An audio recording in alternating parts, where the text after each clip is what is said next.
Okay, guys. I bought an extra 5% in ballistic skill. Nice. Always useful. Always useful.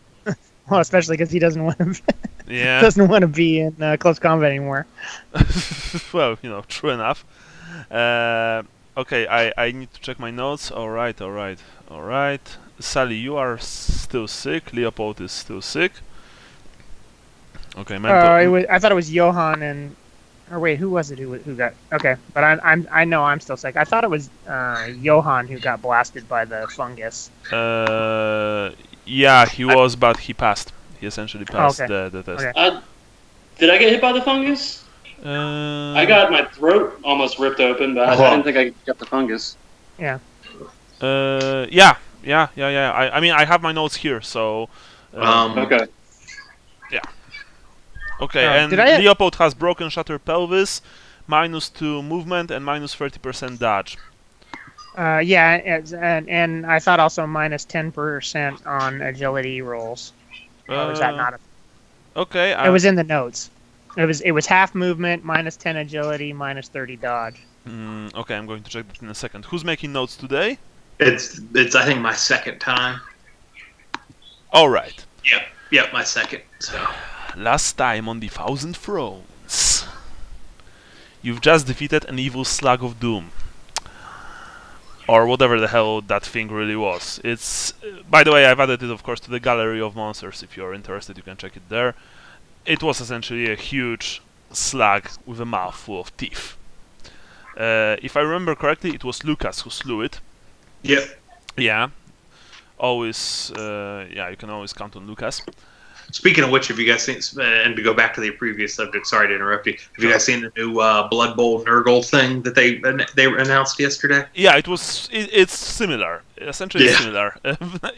Like, no joke. Although, it's not painted black, and this thing was like completely black. It was like a huge mutated black slug. And behind the now decomposed body of the monster, there's a door. There's a door. Made from rotten timber, reinforced with rusting iron. There's a door in the deep sewers of Marienburg.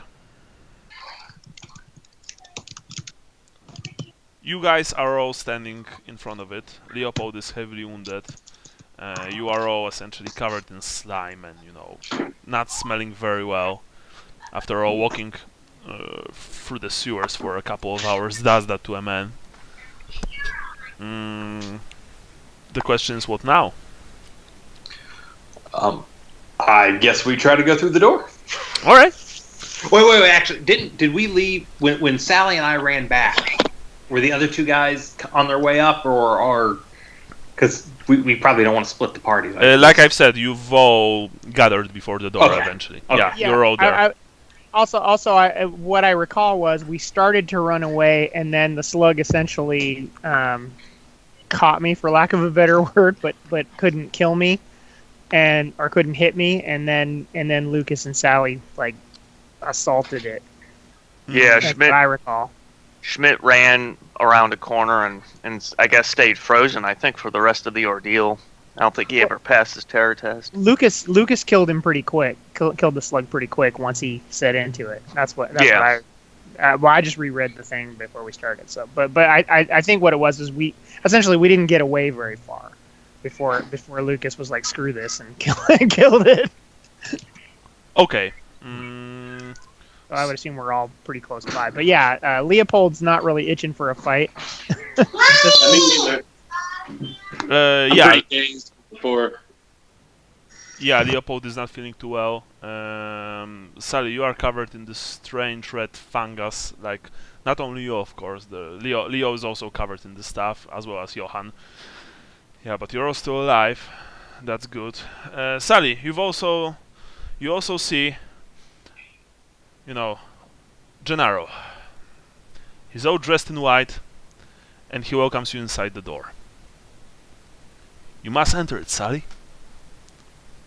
You must enter through the door. Through the door. Yeah, Sally is like he's like in a haze. He just. I got my ass kicked. Yeah. Yeah, he walks to the door, and he opens it. The door is unlocked. Probably, you know, whoever put the slug outside of the door thought that it would be sufficient Hold on. safety Shit. measure. Yeah, I'm having to move locations. All right. Sally, you enter the door. Through the door. Leopold tries to shoulder his crossbow. Okay, you shoulder your crossbow, sure thing. I get it ready to shoot. Hold on, over so- Sally's shoulder. Sally went to the door because he was in a haze and he saw Gennaro talking to him. Yes. Okay. Of course, only Sally sees it. Right. You know. Sally, inside there's a central hub and 3 rooms led off it. Like, the first is a large room with old furniture, crates, and beds. You can see there are no doors, so you can see inside it rather well. From what you can tell, it appears that people once stayed here, but they had any possession. Possessions they have been taken. To your left, you can see the second room. It is bare, and it holds only an empty bookcase and a table, perhaps suggesting this was once a study. From where you are standing, and I presume that you have a torch of some kind. I don't remember if I had one. Let's say that you have. Okay. I mean, you guys Like I have. have one, but I don't know if it was lit. I mean, you guys. Yeah, we have have some- lighting equipment. Yeah, you have lighting. So let's just say that you've grabbed the torch.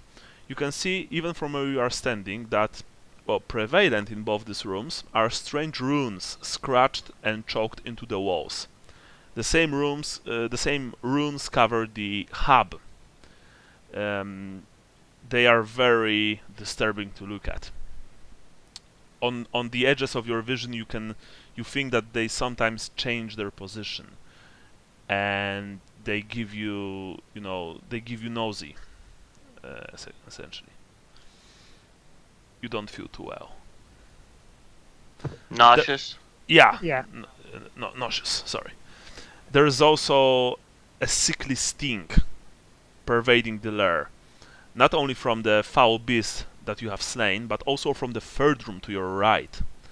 The room's entrance has an iron gate locked shut, but you can see that the key is hanging on the wall outside, and you can see into the room through the gate. Inside the room is a horrible sight. A wild-looking man covered in rags and filth sits on a muck-covered floor, greedily chewing on a dead rat. His hair and beard are long and matted, and his eyes dart around the room wildly. He's like...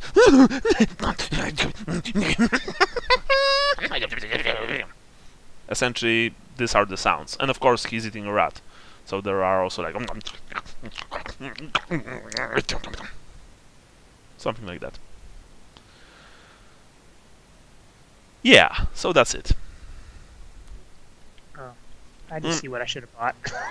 The rest of you guys are staying outside, or are you also entering the hub? Yeah, Lucas would go in. Obviously, he just killed something to get to that door. He's going to want to see what's in there. Okay. Can I point to the guy? Like I'm obviously not in the mood to talk, but I just want to point that there's something in there. Yeah, so Lucas, when you enter, you of course see the same things that I've described. Especially the foul runes. And you also see the crazy man sitting in the cell. You see that when you've entered, the man finally took notice of both of you. He dropped the half-eaten dead rat, and he begins to mumble something while looking at you. Johan and Leopold, are you entering as well? I'm probably helping you walk, Leopold.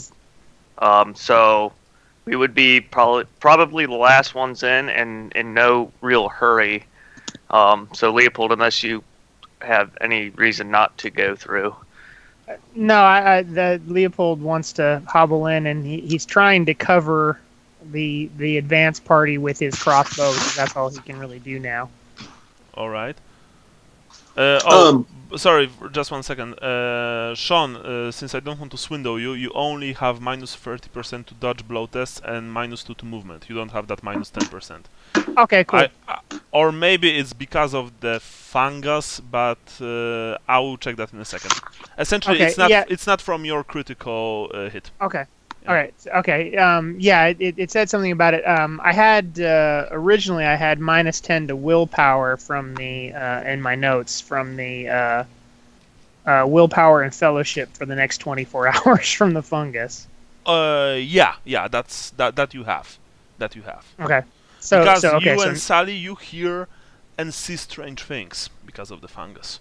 right. You have hallucinations, mild but still hallucinations. Okay. All right. The rest of you enter inside. You are in some kind of lair. It's horrible. It's disgusting. It's very disturbing. Yeah. So, you said he was mumbling. Lucas is going to walk up and kind of like tap his axe on the iron gate, and what was that? Or something to that. That's a little bit meaner than he might have been in the past. Sure. So you are like slapping your axe on the bars, and what was that? Something like that. Yeah. Blood.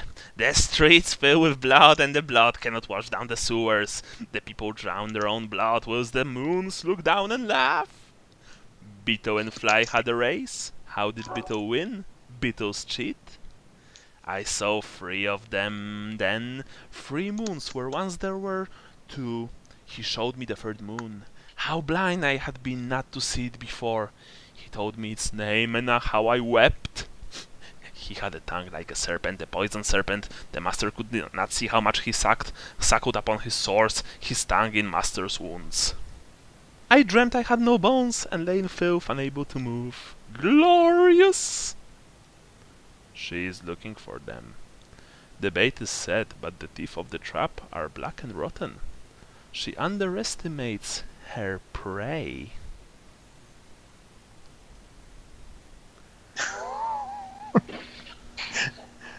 And with that, you see that he, quite literally, places his hand in his filthy, in the remains of his filthy, disgusting breeches, pulls out something, and pushes it through the bars to hand it to you. It's a piece of folded parchment, and I don't need to tell you that it's very damp.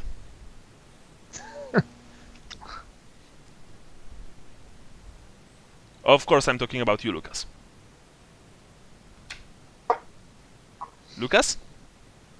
Sorry, I was on mute, so you guys didn't hear me trying to type what little bit of that rant I could get down. I'm going to send it to you later if you want, because it's in a handout. Sure. Okay. But anyway, Cool. the man hands you a piece of parchment. I'm going to look at it first, and then I guess try to take it by the least disgusting corner or piece so that I don't have to touch him either. Alright, you did that. Are you reading it? I can't read, so Oh, okay. so that would be enough. Leopold will start hobbling over to read it. He's into that. Alright. Well, the parchment is... you take it, of course, from Lucas. It is incredibly disgusting. The parchment is a letter. And it says...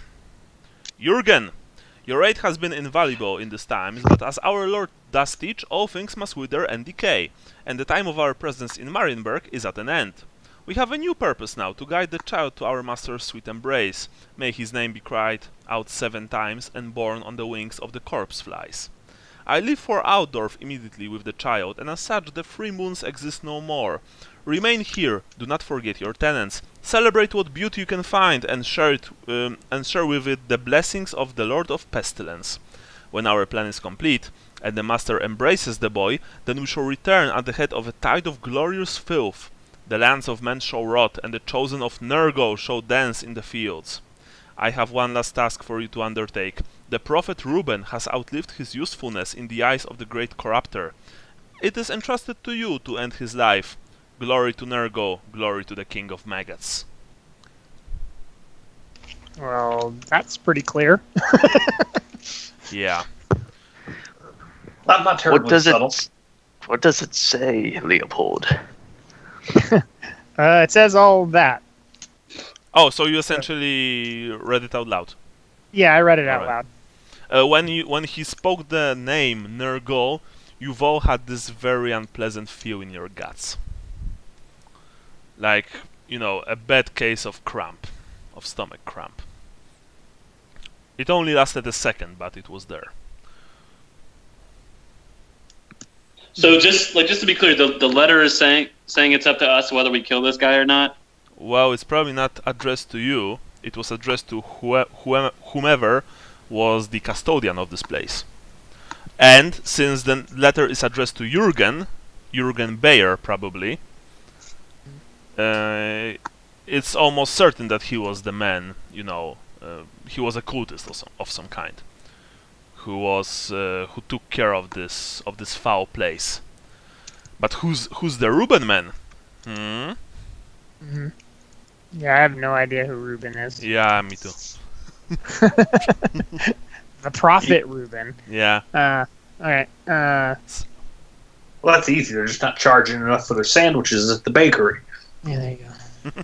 What's your name, fella? The Burnt Factory. My name?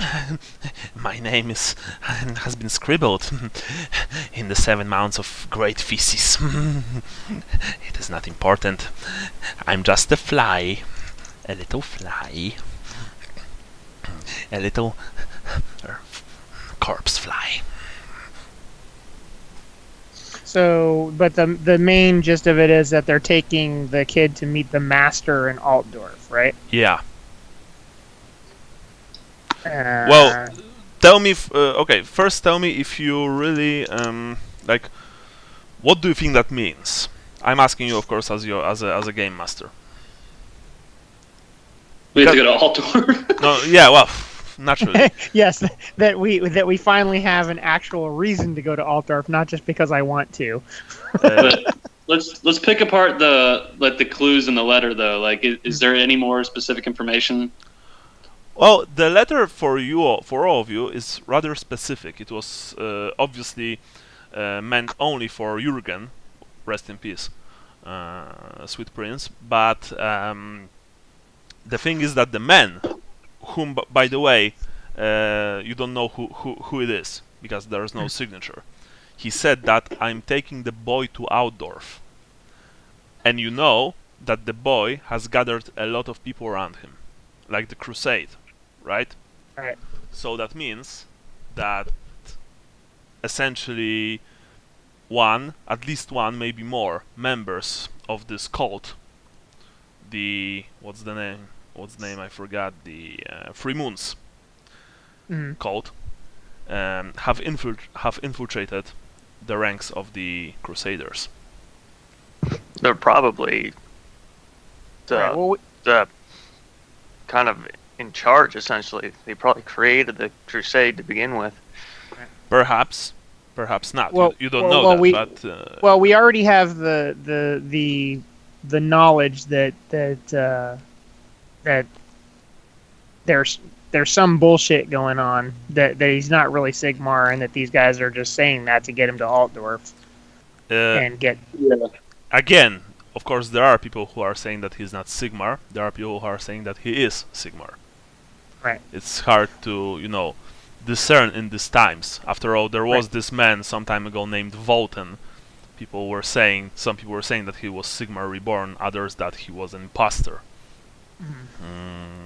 So, it's rather hard to tell, especially if you are not standing before the man in question to ascertain by yourselves. Right. Well, but we've already pieced together some other clues that that there's something funky with the boy.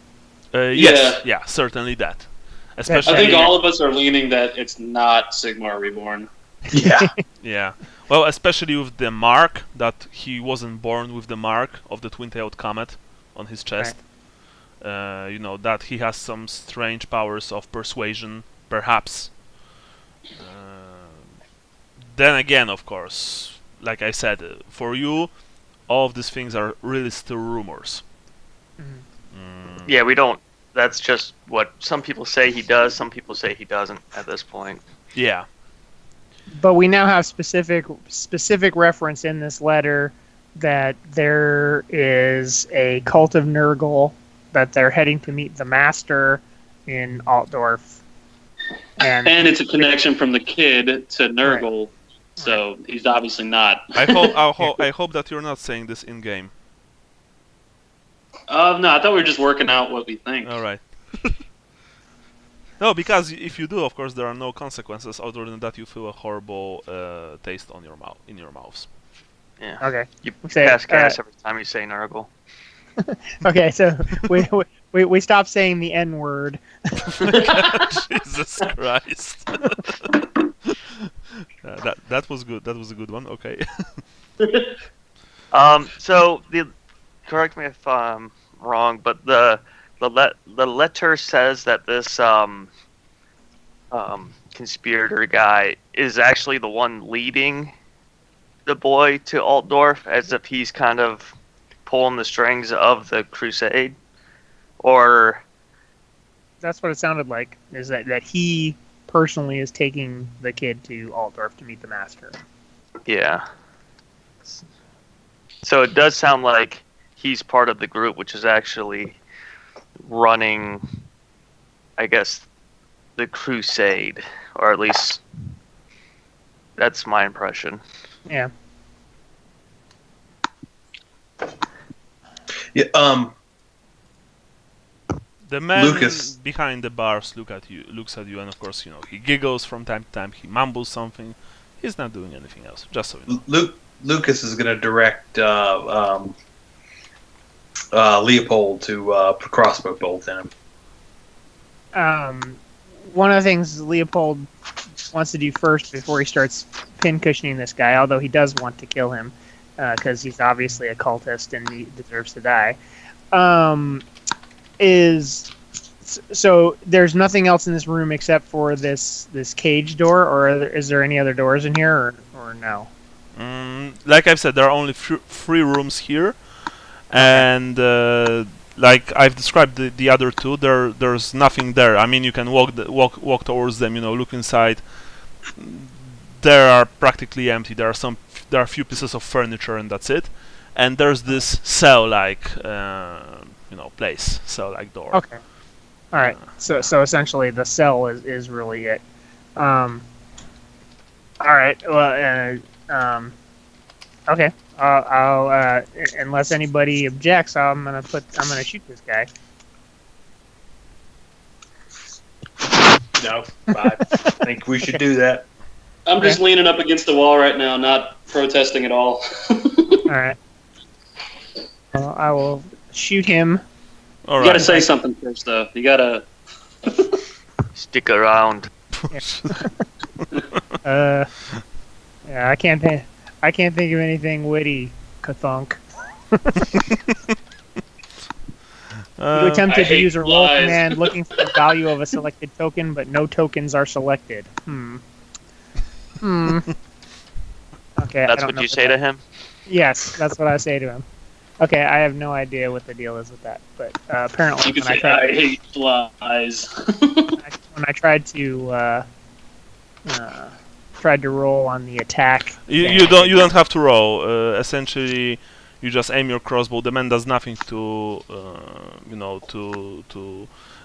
evade the shot, and as he dies, you think you can see some kind of relief in his eyes before they go, blank. Alright. The man is dead. He was probably the prophet, Reuben. Okay, But you cool. will never know that. It's like, well, I will name a sandwich after you. That was good. Very Warhammery. I've also added the cultist's letter to the handouts. You can read it by yourself. Leopold would like to grab the key now and just check around the cell, but try not to step in the poop too much. Well, essentially the cell is just it's covered in this man's feces. He was scribbling with them on the walls. You know, the man was utterly insane. He was. I mean, he would died anyway. He would have died anyway. You know, he was just covered in illnesses on illnesses on illnesses. He was thin, not even not slim, but just horribly thin, malnourished, dying. So honestly, you did the man a favor by shooting him with a crossbow bolt. Inside the cell, there's nothing. I mean, although it is interesting to note that someone was probably bringing this man something to eat, or at least drink, for some time. Otherwise, he wouldn't be able to stay away that long. You know, stay alive that long. Okay. So, are there no other doors? No. Because I would imagine. No. I would imagine there would be if there was a giant slug monster, and this guy is still alive in here. Well, Unless it's a giant trained slug monster. mhm, So unless it's a giant trained slug monster. yeah, Check for a caller. Yeah. it has dissolved. Yeah. Together with the rest of the thing. All that's left is like a really small, like cat collar Yeah. with a bell. He was chipped, but that dissolved too. Oh, sorry, just one more thing, because I've actually only now noticed. Sally and Leopold, you two are sick, but Johann and Leopold have the mold. I've just checked. So Okay. yeah, Wait, who is what? Sally and Leopold are sick. Okay. They've caught something in the sewers. Oh, okay. Yeah. I didn't realize I was. Oh, yeah, that's right. I got sick. It's infected from the ghoul. Yeah, from Attack. the ghoul. Yeah. Yeah. Okay. And then Schmidt's on psychedelics. Yeah. Yeah. Well, And- Leopold as well. Essentially, Yeah. you know, he's not feeling well. So you've got the letter. You've defeated the monster and you've killed the madman. What now?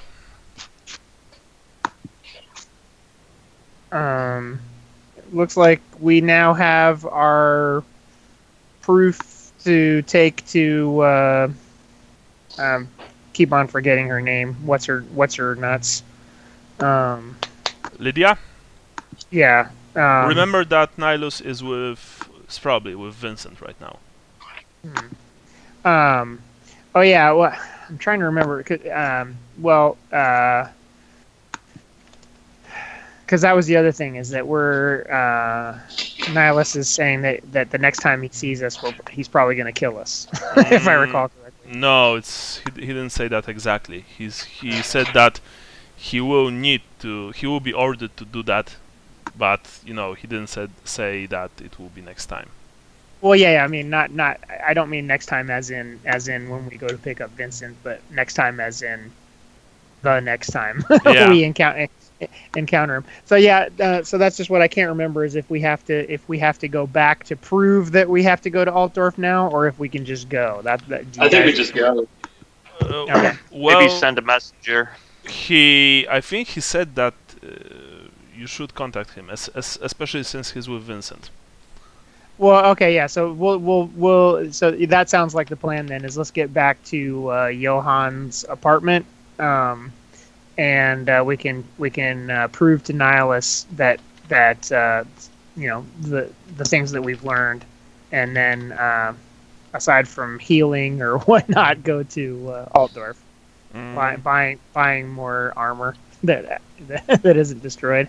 Sure. Not to mention that you don't really feel too well, Leopold. You could use a medic.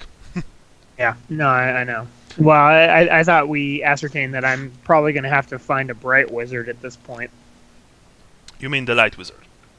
Oh, whatever, light Yeah. wizard, sure. Because bright would just burn you. Yeah, there you go. Heal it with fire. We Interestingly don't enough, yet need that. there is a healing spell from a bright wizard, but it's very painful because he just scorches your wound. Cauterize it. Yeah, yeah, I think it's even called that. Makes sense. So you make your way back, I presume. It takes you a couple of hours, mainly because Leopold is walking very slowly. He just hobbles on a single leg. He hisses in pain. He's also tripping balls along with Johann. Sometimes they just hit the wall suddenly, or or begin to giggle, like eh! something like that. Interestingly enough, Sally is leading the way, and he knows really well, like where's the exit, like where to turn, where to go. Sally, of course Gennaro is leading you. Oh, okay. I kind of picture it like I'm still kind of stumbling and out of it. Every time you have, you don't know where to go, you suddenly see Gennaro all in white. Sally, this way. And he points towards, well, a random direction. You can make it, Sally. I know you can. And he like gives you thumbs up. Yeah. And so, without any further incidents, without any further nasty encounters, or traps, or pitfalls, or floods, or other stuff. Thank you. You exit the sewers somewhere in Dud Canal. You can smell the rancid air of this horrible world, and it is the sweetest air of all, compared to the horrible stench, permeating underground. You've made it. Johann Schmidt's house is in Kruyersmoor, if you look at the map. So it's a long walk from here, especially with Leopold. You might want to catch a boat, although in your current condition, it might not be that easy. And also, do we really want somebody tripping to be in the boat? I think it was also because we're covered in filth. Well, I know, but I'm also saying, like, hey, what's that? Plop, splash. Well, there went Leopold. Leopold's drowned before. Indeed he did. Indeed he did. Well, I don't know. I mean, you can walk. If you're walking, then it's another 2 hours before you reach Schmidt's house. Leopold's going wherever the group is leading. He's just trying to concentrate on walking. All right. Yeah, we're all pretty beat up. I'm pretty sure we're not a talkative group right now. Not really. Eventually you reach the place. No one gave you like any trouble on your way. People were just moving out of your way. You really look like a bunch of dangerous nutjobs, filthy, festooned with weapons, covered in some strange red stuff, just like something from a Penny Dreadful. And so you eventually reach Johann Schmidt's house, which is located right above the River Reich. So you once again you see all the fantastic vista of Marienburg and all of the incredible ships traversing the river. Marienburg is really a place all of its own. Essentially, you can even call it a wonder of the old world, at least on the surface, of course.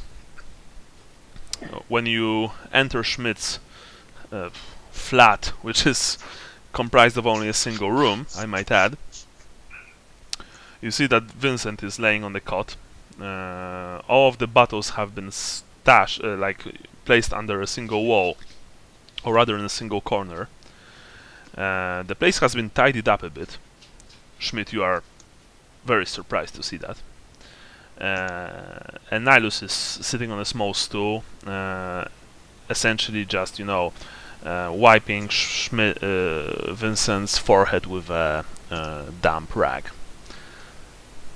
"Oh, you're here,"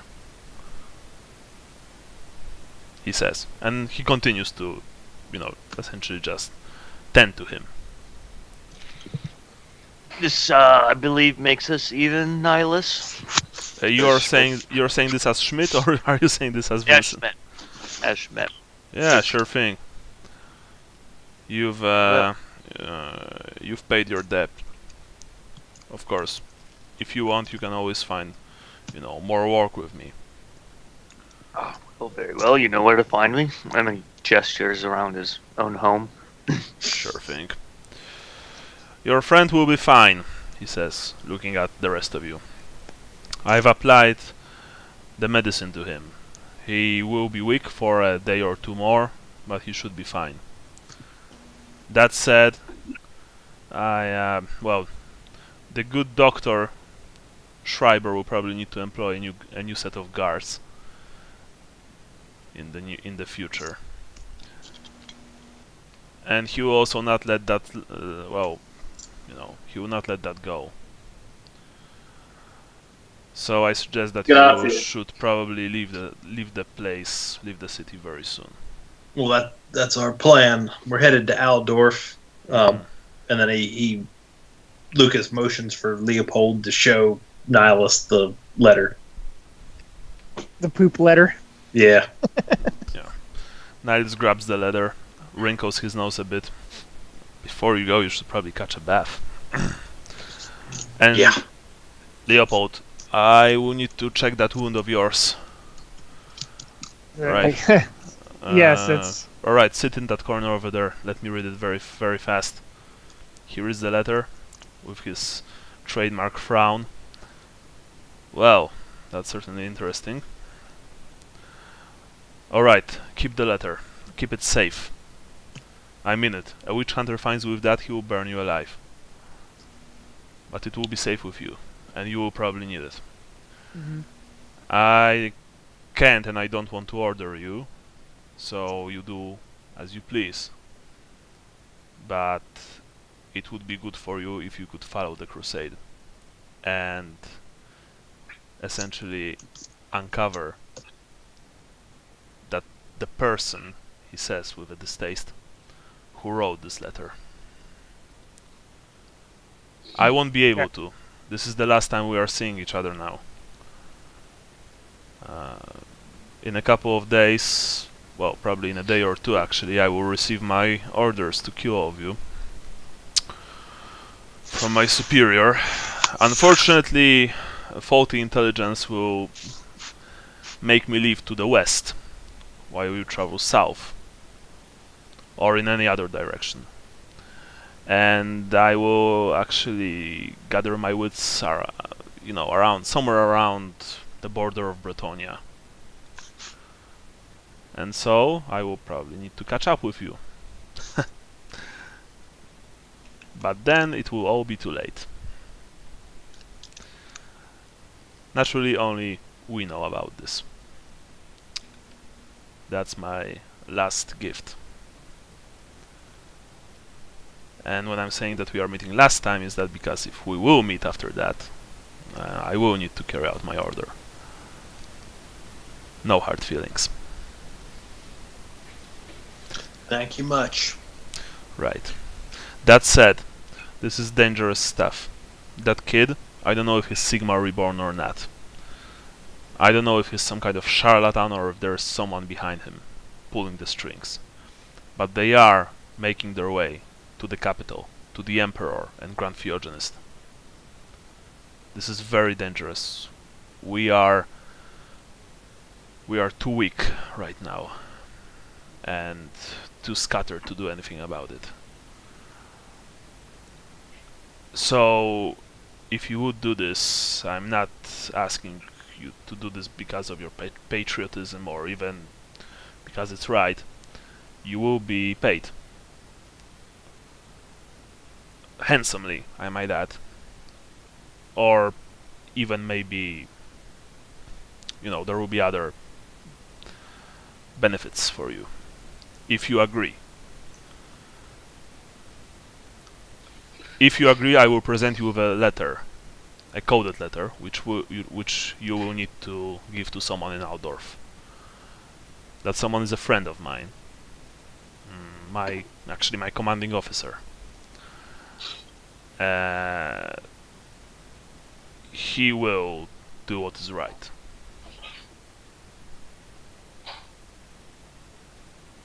If you say yes, of course. Of course. How can we say no? You can. You probably should. As funny as that sounds. I'm not contradicting myself, Leopold. This is a very dangerous task. very little task, which he points at your wound. You probably know by now. This kind of groups, I don't know if you ever saw a crusade of madmen. Well, I'm sorry. People of faith. All sorts of people comprise these things, you know? From normal, honest folk to born-again alcoholics, drug addicts, murderers, and, he says with a dark tone in his voice, cultists. So, if you do agree, I honestly think that you should be rewarded handsomely for your efforts. And you shall. Just so you know, this is a very dangerous task. Yes, we've seen how dangerous it is, and we still. Well, I can't speak for the others. I feel like, in the name of Sigmar, we cannot let this atrocity continue. Very well. The rest of you? So Lucas kind of rolls his eyes when he talks about that. In the name of Sigmar, we cannot let this atrocity continue. By the way, but Lucas is pretty much going to go along with whatever the rest of them do. All right. Is Vincent conscious? Yeah, Vincent is actually... Well, you will begin playing Vincent right now. Okay. Vincent will kind of... I guess his eyes are still a bit closed, but he kind of nods while still laying relatively still in bed. Salvatore? In such dire times, you already know what side I'm on. Very well. First things first. It will probably sound strange. You need to undress Leopold. I need to check that pelvis. You hear saxophone music in the background. Oh, yeah. Yeah. Leopold drops trowel. Who the hell did that to you? Looks like some kind of beast. The wound's infected, first of all. And you also have lice. Oh, marvelous. Again? Yeah, also, Sally, you're beginning to itch as well. You two guys are itchy. You gotta draw a bath. It's not that easy. Alright. I'm going to apply first aids. You will need to see a doctor before you leave the town. And not Dr. Schreiber, I might add. Yeah. I was gonna say, we know a doctor. Yeah. Well, not only that, I'm worried about that fungus. I saw what these things can do to you when I fought against the Greenskins. They utilized them in a rather heavy-handed manner, so to speak. When your lungs fill with the spores, you're done for. Alright. You will need to see a doctor before you leave. Yeah. Sally, you as well. If you ignore this, there's a chance that you just drop dead in the middle of the road, choking. And Leopold, you'll be useless in combat with that shattered pelvis. Yes. Alright. Out of character, how much time do we have before we have to leave town? Well, actually, you can ask the man, in question. Okay, so when do we have to leave by? I will try to postpone the kill order for at least 1, maybe 2 more days. That said, I would advise you to avoid Palaisburg, the Imperial Embassy, your previous resting points, the Hospice of Shalaya, because I will probably not be the only one that Ariadna sends after you. At least here. Vincent starts kind of getting up and mentions, I need to get to the Shui dock before we leave. Why is that? I've got some business as well. I was gonna say, see you in Altdorf. And he's gonna start kind of gathering his stuff together. Whoa. Vincent, we might be able to help each other out. Why Suidoc? It's or is this in character? What? Is this in character Yeah. or? Yeah, it's in character. Oh, it's a business about a sword, and at the same time he kind of gathers. You're going to a little cafe. That's correct. So take Leopold. Does he? Take does he Leopold know, with you. You can learn about the sword, and he can get medical help. The Cafeans are known for their medical expertise, almost as well as the Arabians. Compared to them, I'll go with you. compared to them, we are but children. I wanted to actually offer you a trip to. Well, I mean, suggest that you take a trip to either the Elven district, pay them handsomely for their services, or to go to Templeweek and look for Shalayan help somewhere in there. But Cafeans are actually a good idea. Yeah, I don't know if how much news travels between Chilean hospices from one to the other, but we may not want to. And their a food is presence there. kind of questionable in appearance, but some of it smelled good. So I there's forgot always where that. the little cafe was. It's on the map. Oh, there it is. Do you know where I could find the leadership of the stack of knives? The gang? Yeah, it's in Suidok. It's near Watchpost and Jail, right next to the bridge leading to the northern part of the ward. Oh, okay, I see. So it's on the Who do I way. ask for? What? Well, what do you mean? Who do you ask for? I don't know. Who are you looking for? Anybody in their leadership. I just Then- need to get a Then message from just them before I leave then just ask for the boss town. Okay. and pray to whatever god that you worship. That you ask the right questions. I've heard about this gang when I've came here for the first time. When I came here the first time. And that was in the Sweedock? Yeah, Swedok, near the Watchpost and Jail. Yeah, so we're in Kruersmuir right now. Yeah. Essentially, Nihilus finished like cleaning and binding your wound. He applied some kind of balm from a small glass vial. Okay. It should help with the pain for a couple of hours, but unless you get a proper medical attention, you might lose the leg or even die. Okay.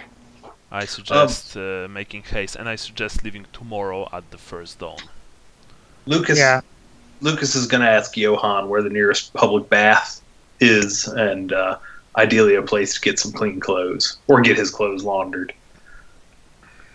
Johan says, "Well, there's a bath not far from here. It's actually pretty good.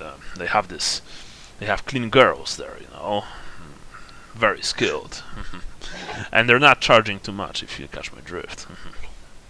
Lucas gets a smile on his face. That- Okay, and sorry.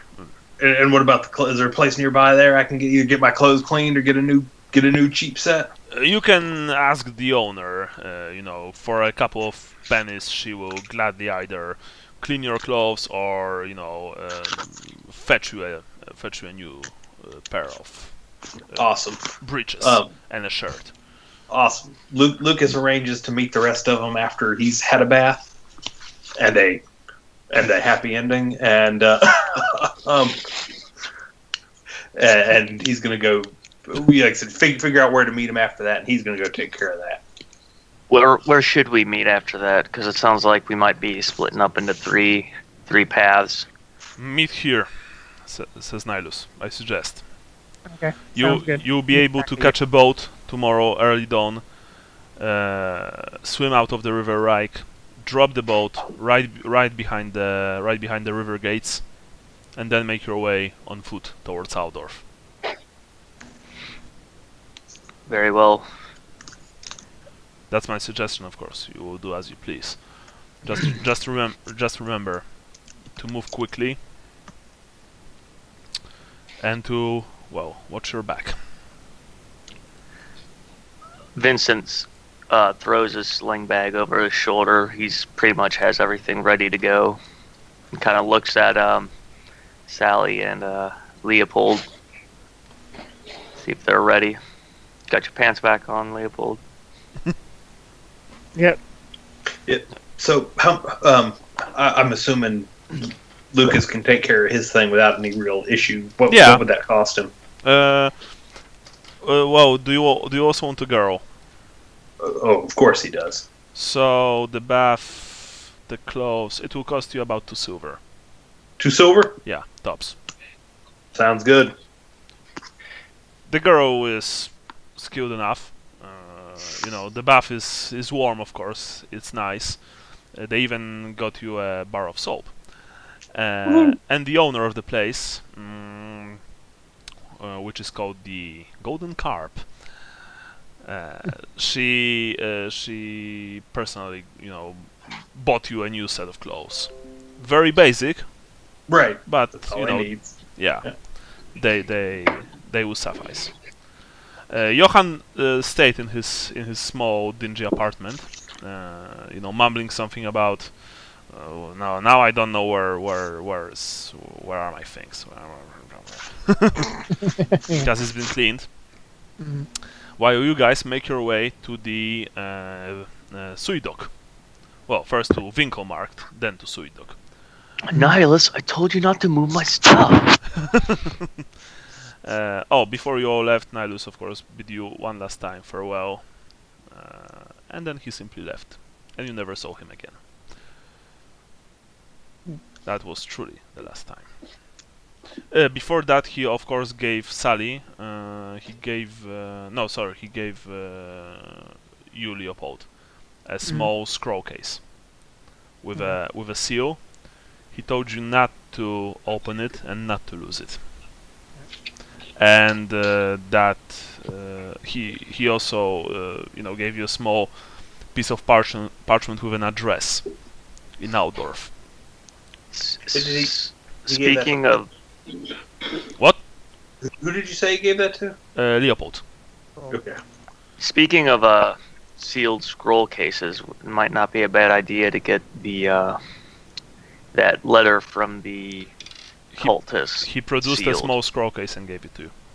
Yeah, maybe seal that with... if Nihilus has a seal of something official... He has a...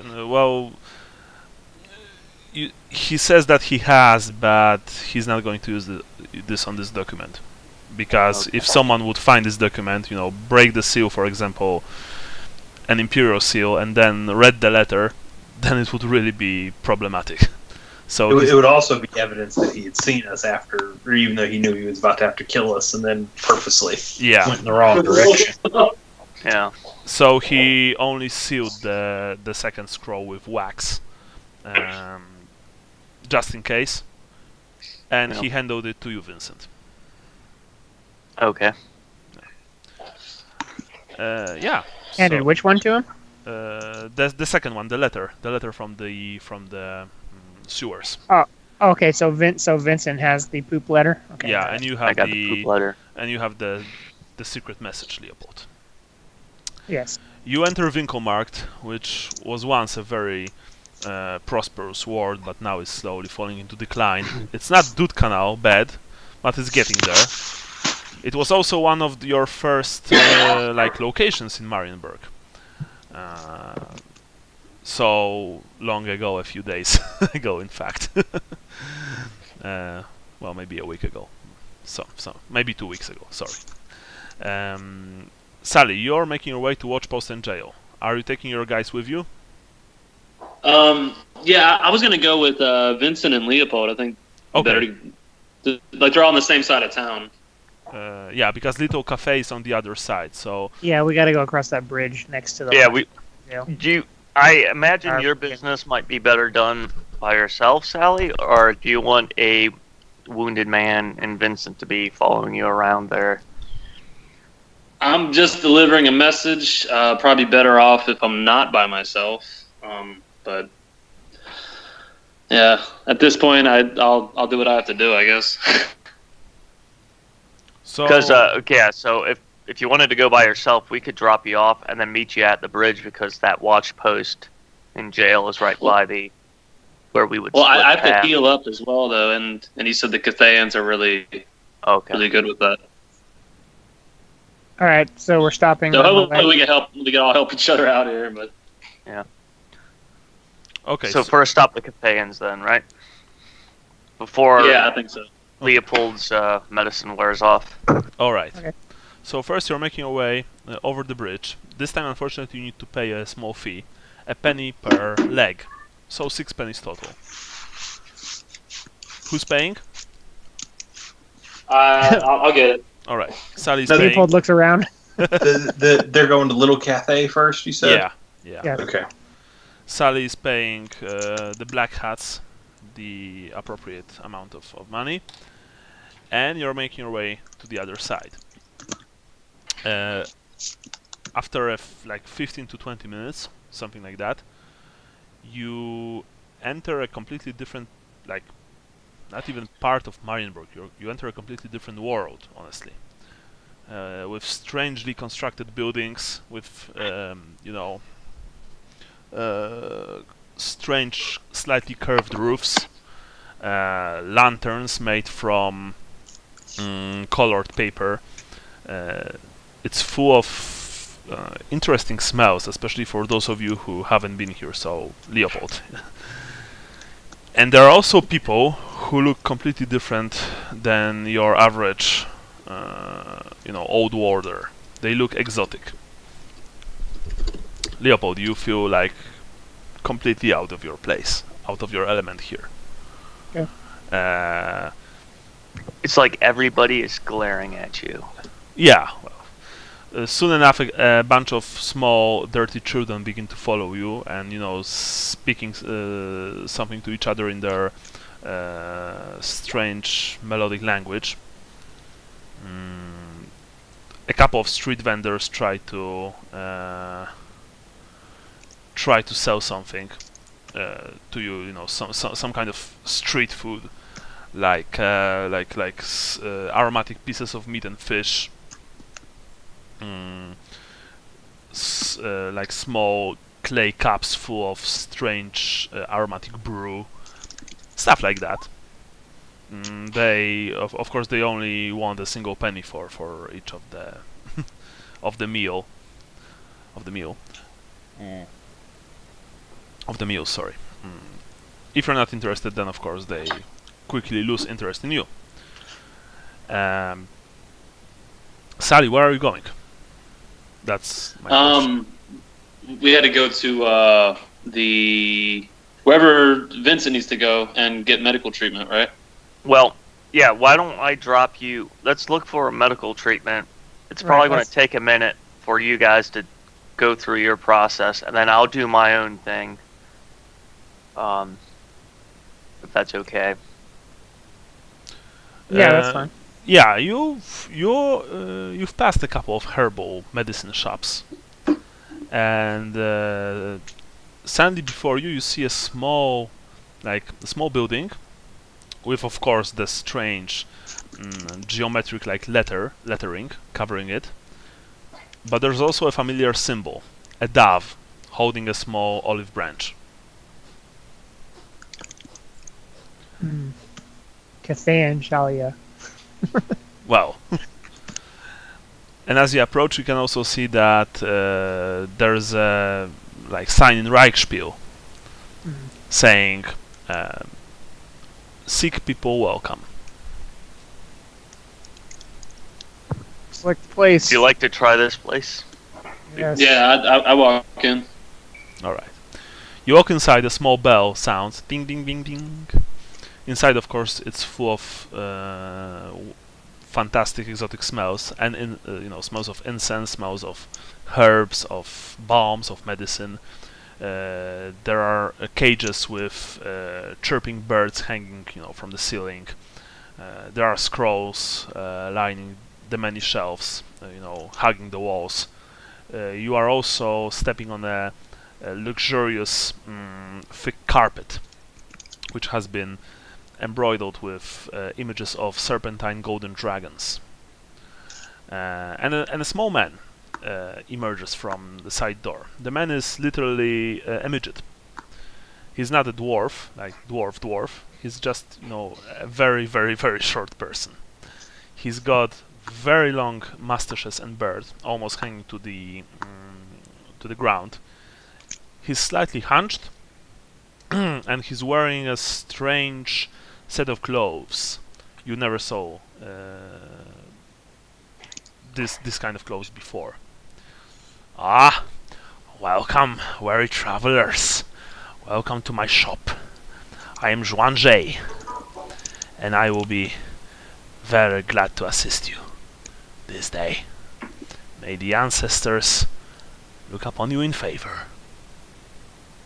I'm going to tell the other two that I'll leave you guys here and I'll meet you back here. Young Vincent, you're back. Do I recognize him? He recognizes you.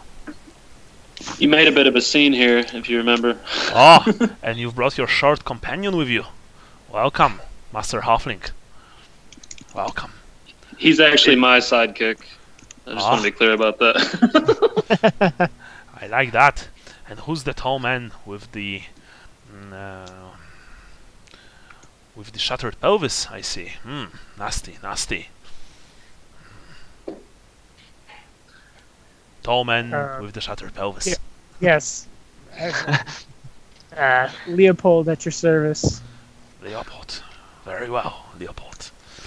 I presume that you came here to seek help. Yes. Well, help you shall receive. You're friends with Vincent and Sally. And they've, they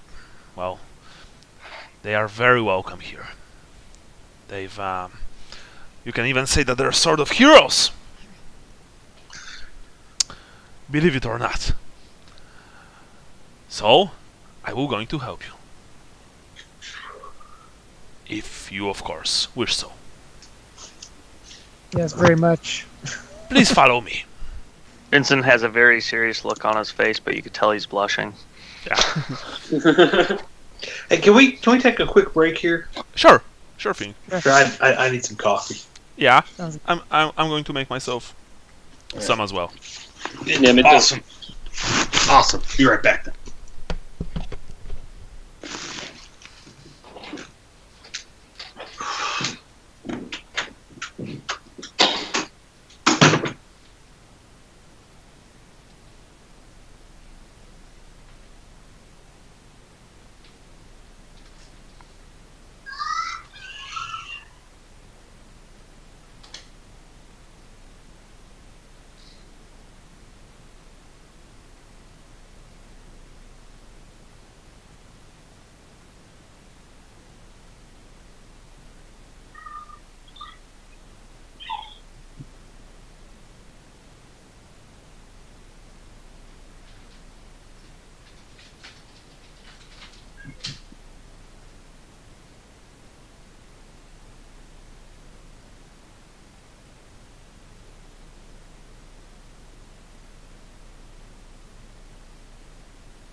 Anybody else back?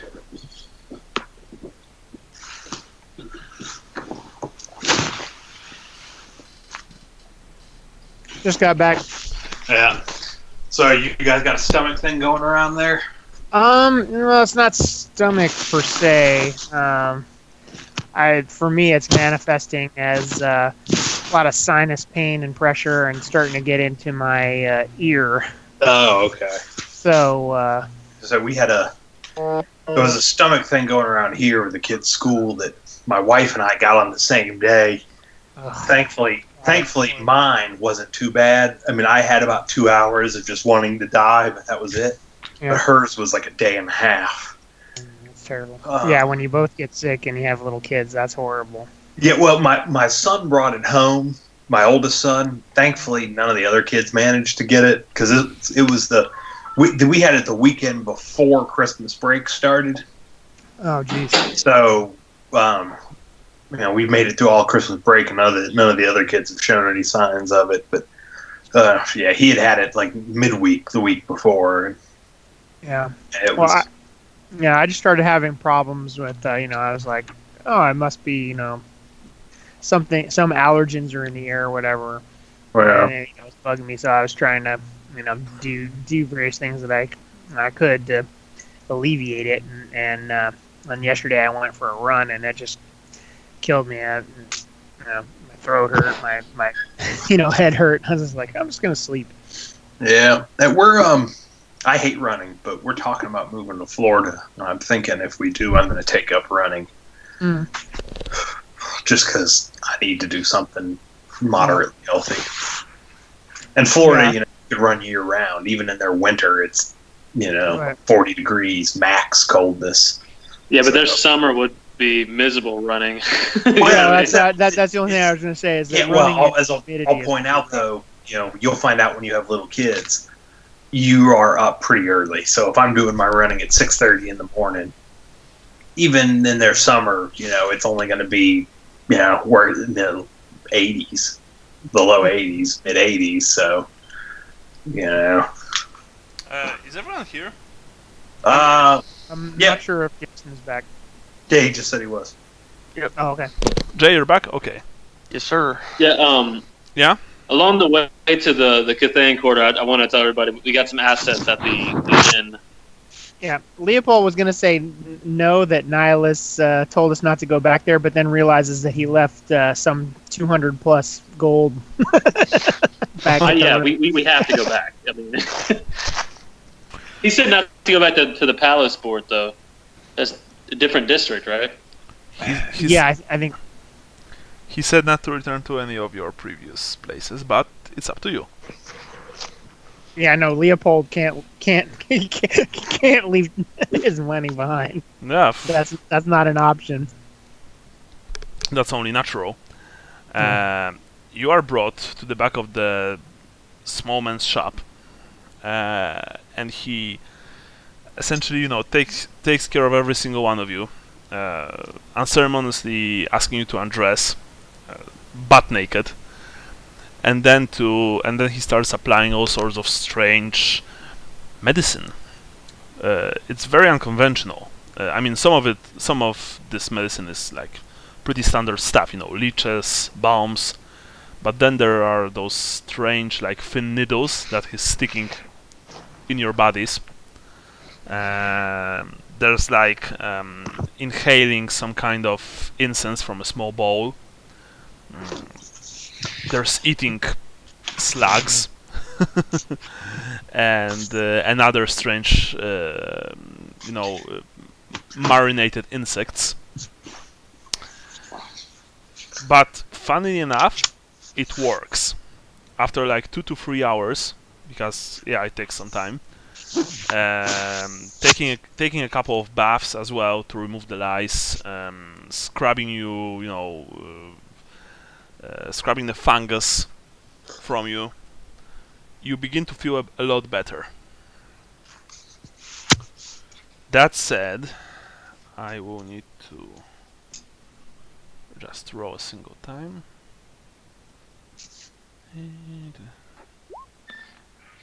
Yeah, it's alright. And so, you've been patched up as best as is currently possible. Meaning, you no longer have lice, Sally and Leopold. Yeah. You no longer have the red mold, Leopold. Okay. And your pelvis has been maybe not fixed per se, completely. I'm guessing it's been like properly set and Yeah. splinted and stuff. Yeah. Meaning that you only have a -1 to your movement from now on, and your dodge blow tests are only at a -10. He said that, friend Leopold, your pelvis, it has been seriously damaged, and that creature's claws were infected. I did all I could. I've applied all of my best medicine. It might heal in time, but you might feel the pain and discomfort for the rest of your life. I'm sorry for that. But there's nothing more I can do. Perhaps some of your priests, or maybe the fabled magicians from the colleges, could help you. Alas, I did all I could. So just because I couldn't find my piece of paper that I'm writing this on right away, it's so I have -1 to movement and -10 to dodge blow. Yeah, only to dodge blow. Okay. And Yeah. I've got it in the notes too, so Yeah. those go up. Cool. and you still feel like pain and discomfort, but it's very minor compared to what was before. Okay. Do we get any wounds back? You were heavily wounded, all of you, I presume.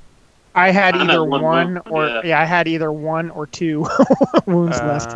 Okay, so in that case, Leopold receives back. Okay, not 1. Let's say that your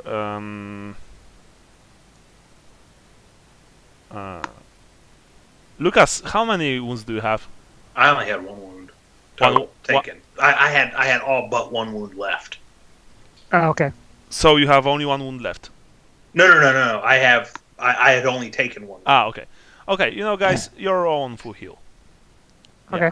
Yay. Caffeine medicine works wonders. Bottle.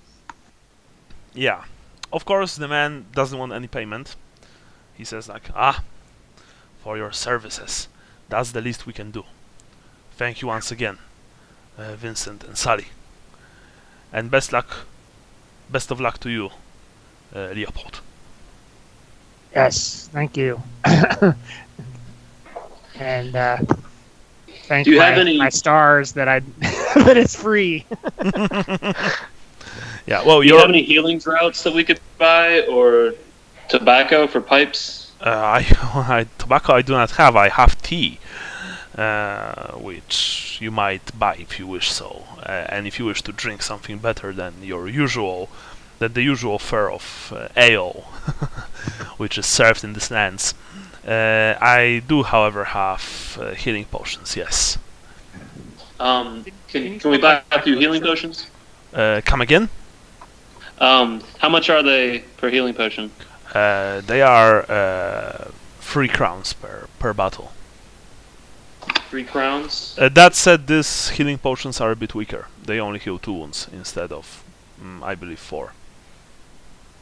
These only heal 2? Yeah. Okay. That's why Yeah, they are like also a bit cheaper.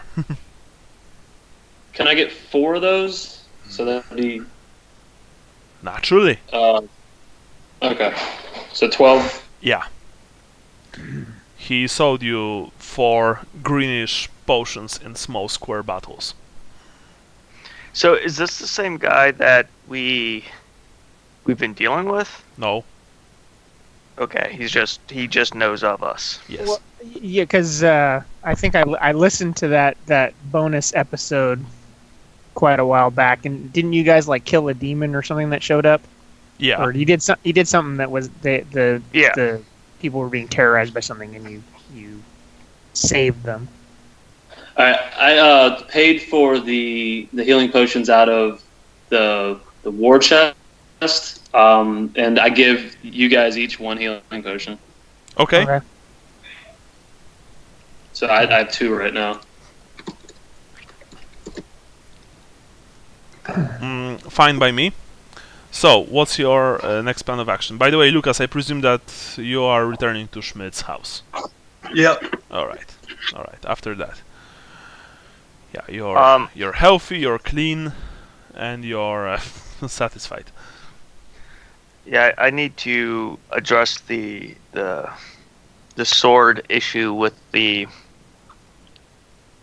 other guy who I first met. The question is, what's the name of the other guy, right? Should have that written down. Yeah, I was gonna say it should be in the notes, but I don't remember what the date for that one was. Yeah. Because it was the one where it was just Brian and. Let me see if I can find it. So Yeah, I don't remember either, honestly. And it would be good to actually find out. Let's. there's the orphanage. Is the 7th. What? Oh, I think it's here. Wait a second.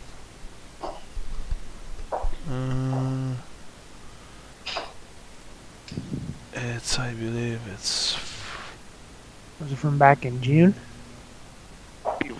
I'll be right back. I need to check something real quick. Okay. Oh no, that wouldn't be that far back. That's Alessia. Well, no, actually, there are no notes about it. Yeah. Oh, there weren't. No notes. Okay. It's on YouTube. Yeah, that's.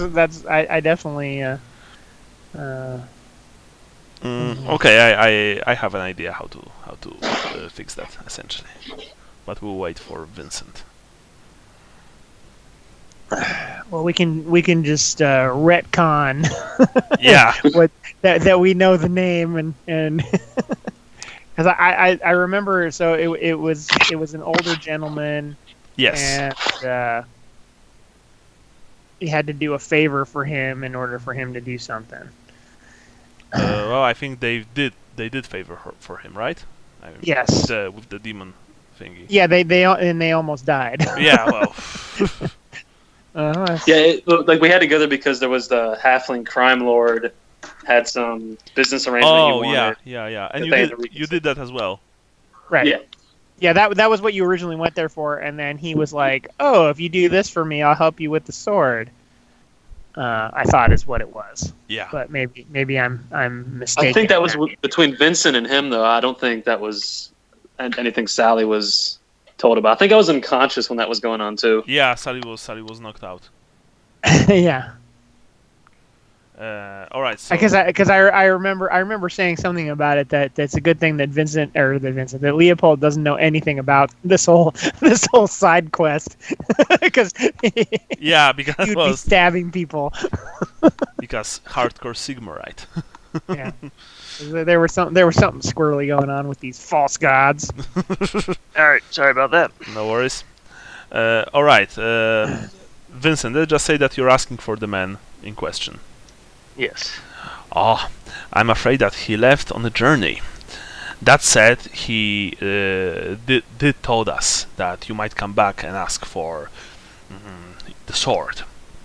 You might want to speak with Pao Wang. He's an accomplice of his. A wise man, in fact. I will take you to him. Thank you. I kind of look at the other two and see if I could go by myself. Can I leave you guys?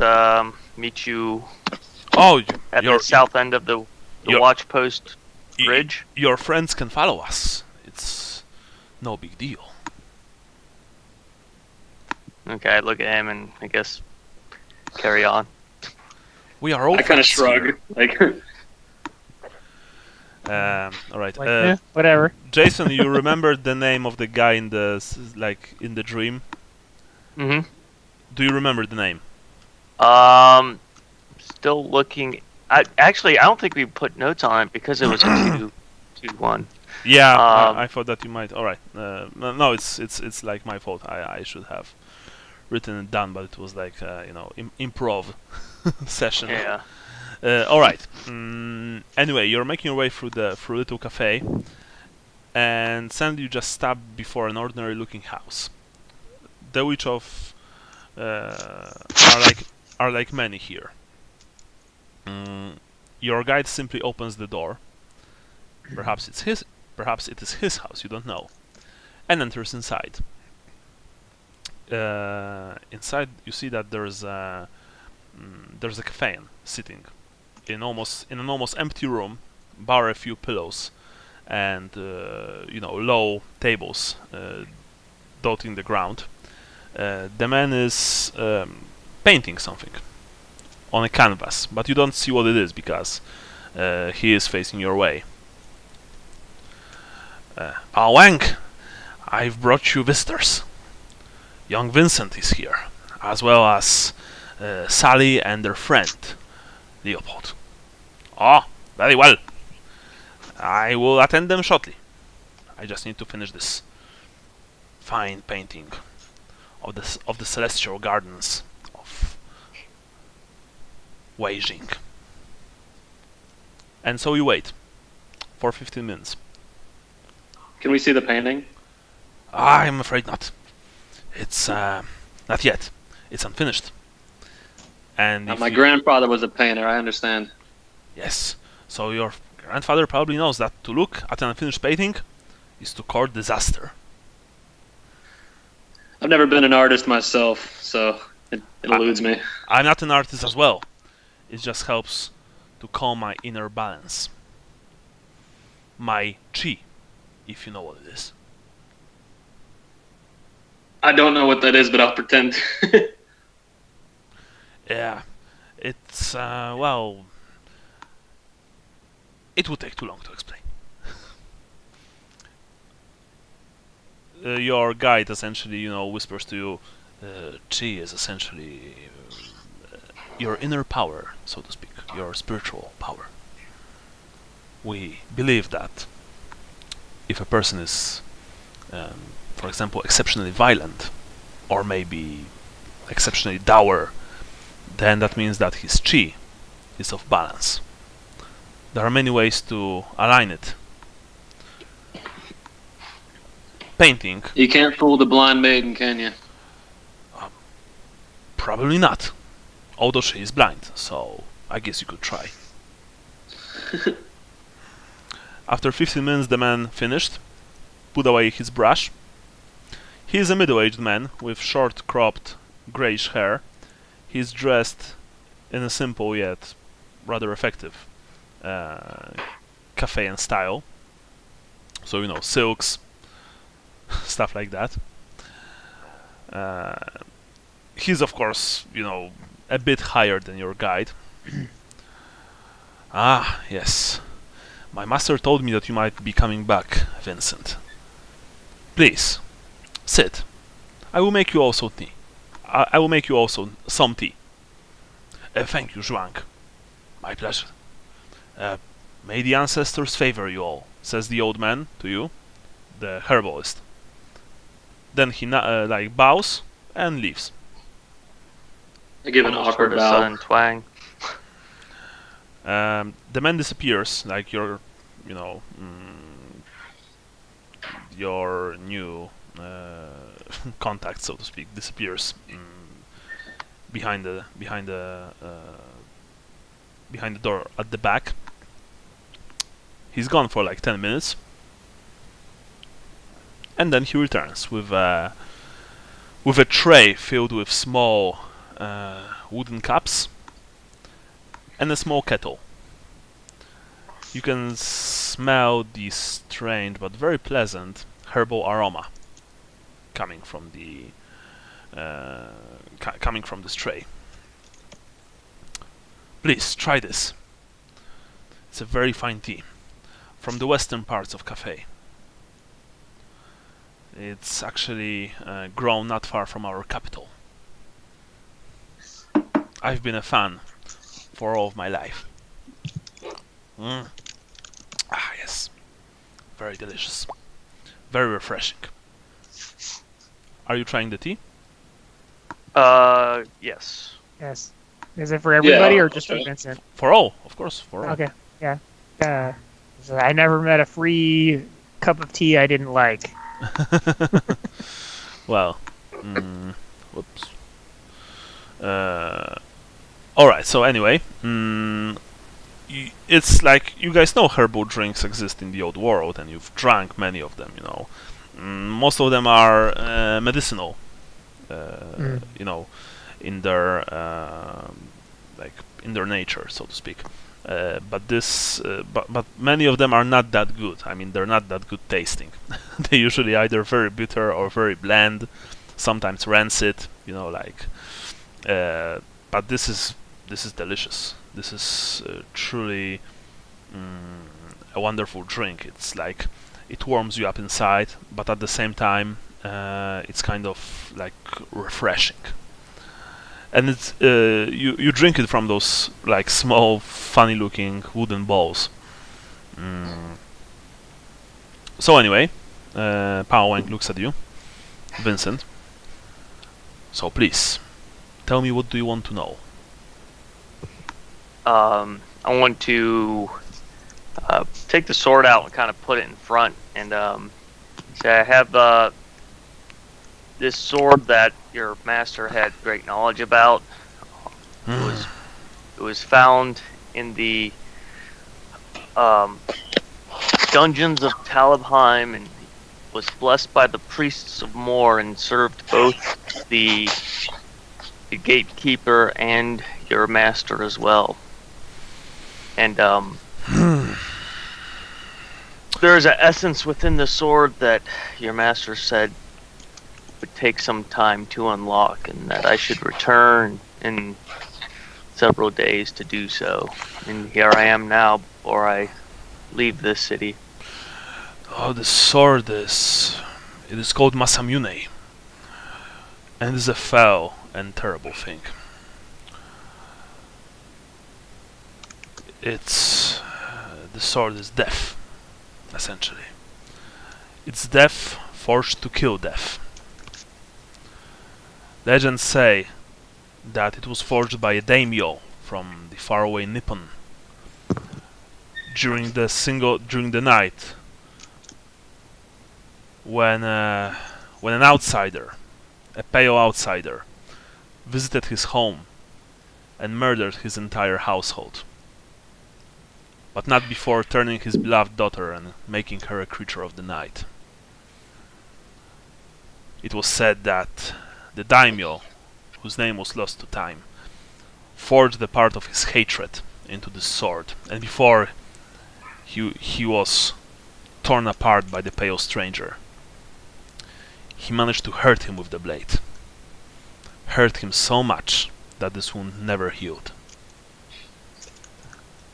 In fact, his bitterness over his fate and the horrible atrocities that this creature of the night did to him and his kind were so strong that this blade disappeared after that single night of bloodshed and horror. Some of our tales, as well as those from the steaming jungles of Ind, speak of a sword which appears at a time of great calamity, especially when the undead are involved. I can without any doubt tell that this is in fact Masamune, the killer of the dead. And if you are holding it, Vincent, then I'm sorry, but I'm afraid that your time will soon be over. For no one can wield this blade without eventually dying or going insane, succumbing to the powerful spirit of daimyo that rests inside the blade. The biggest irony, of course, is that the master of the sword forged it so that it would be able to cut down the thing that killed his beloved daughter, in a way, and murdered all of his people. But it could be safely said that this thing is long dead. Probably. And so now this blade exists without a purpose. Of course, it hungers for the essences of the undead, but it will never be sated, for the thing that it was meant to kill met its final end many centuries ago. At least, it's almost certain that it did.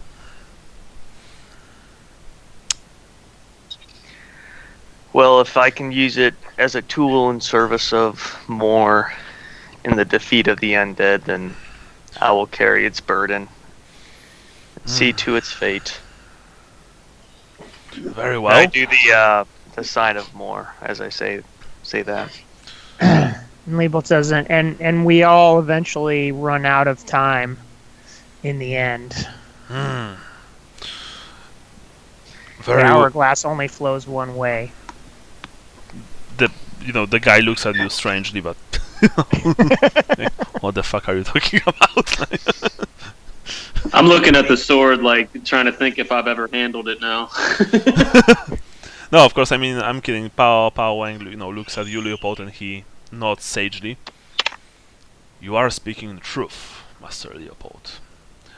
As for you, young Vincent, you must know one thing. Something that your priests either don't know or they didn't told you. There are very obscure tales about tales concerning Masamune. It is hinted that the spirit, the partial spirit of the daimyo that inhabits it is so strong that it is able to impose itself on the sword bearer's will. But that's not all. Since his beloved daughter has been killed by this blood-sucking monster, Daimyo went completely insane, and it is said that the last enchantment that he placed upon the blade was fell indeed. I'm not going to go into details, but needless to say, there's a big chance that those who wielded Masamune before and fell with it in hand have been forever trapped inside the blade, forced to relive the final night of Daimyo and his entire household, over and over for all eternity. And when I say relive, I mean that. It's not a hallucination.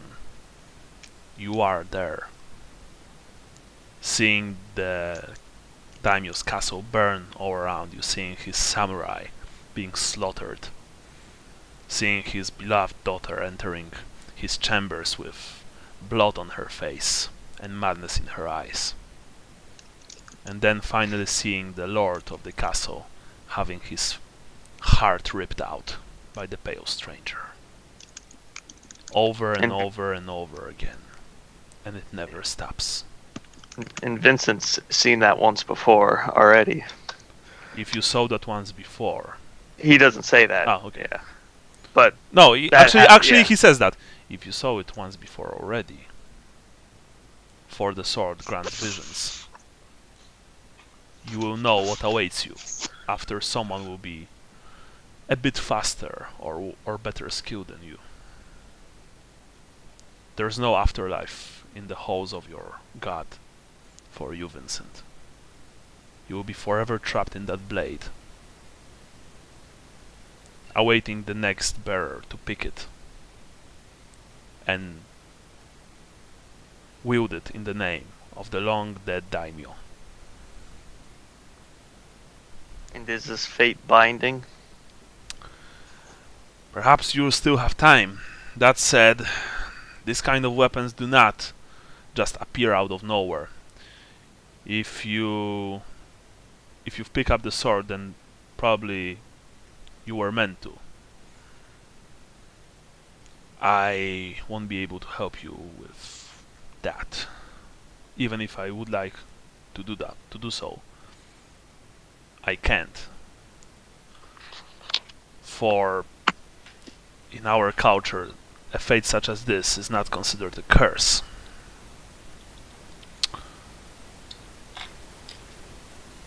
That said, you might want to perhaps visit your priests and tell them about it. Although I presume that after that you'll probably be dead. For you people look upon such things as necromancy. He nods to the priest, but he can't help but think about stories he heard when he was a tavern servant in Nuln about a sorcerer that lives high in the citadel of Nuln. For some reason, that triggers, like, something made him think of that. You when mean he said, consult the priests. Oh. So you want to consult the priests? Well, he doesn't say that out loud. Okay. So But that's what's your he thinking? nods Okay. to the priest Okay, sure. about the priest. As for unlocking the sword's power, there's no ritual, there's no spell. It will either unlock it over time itself, or perhaps it will not.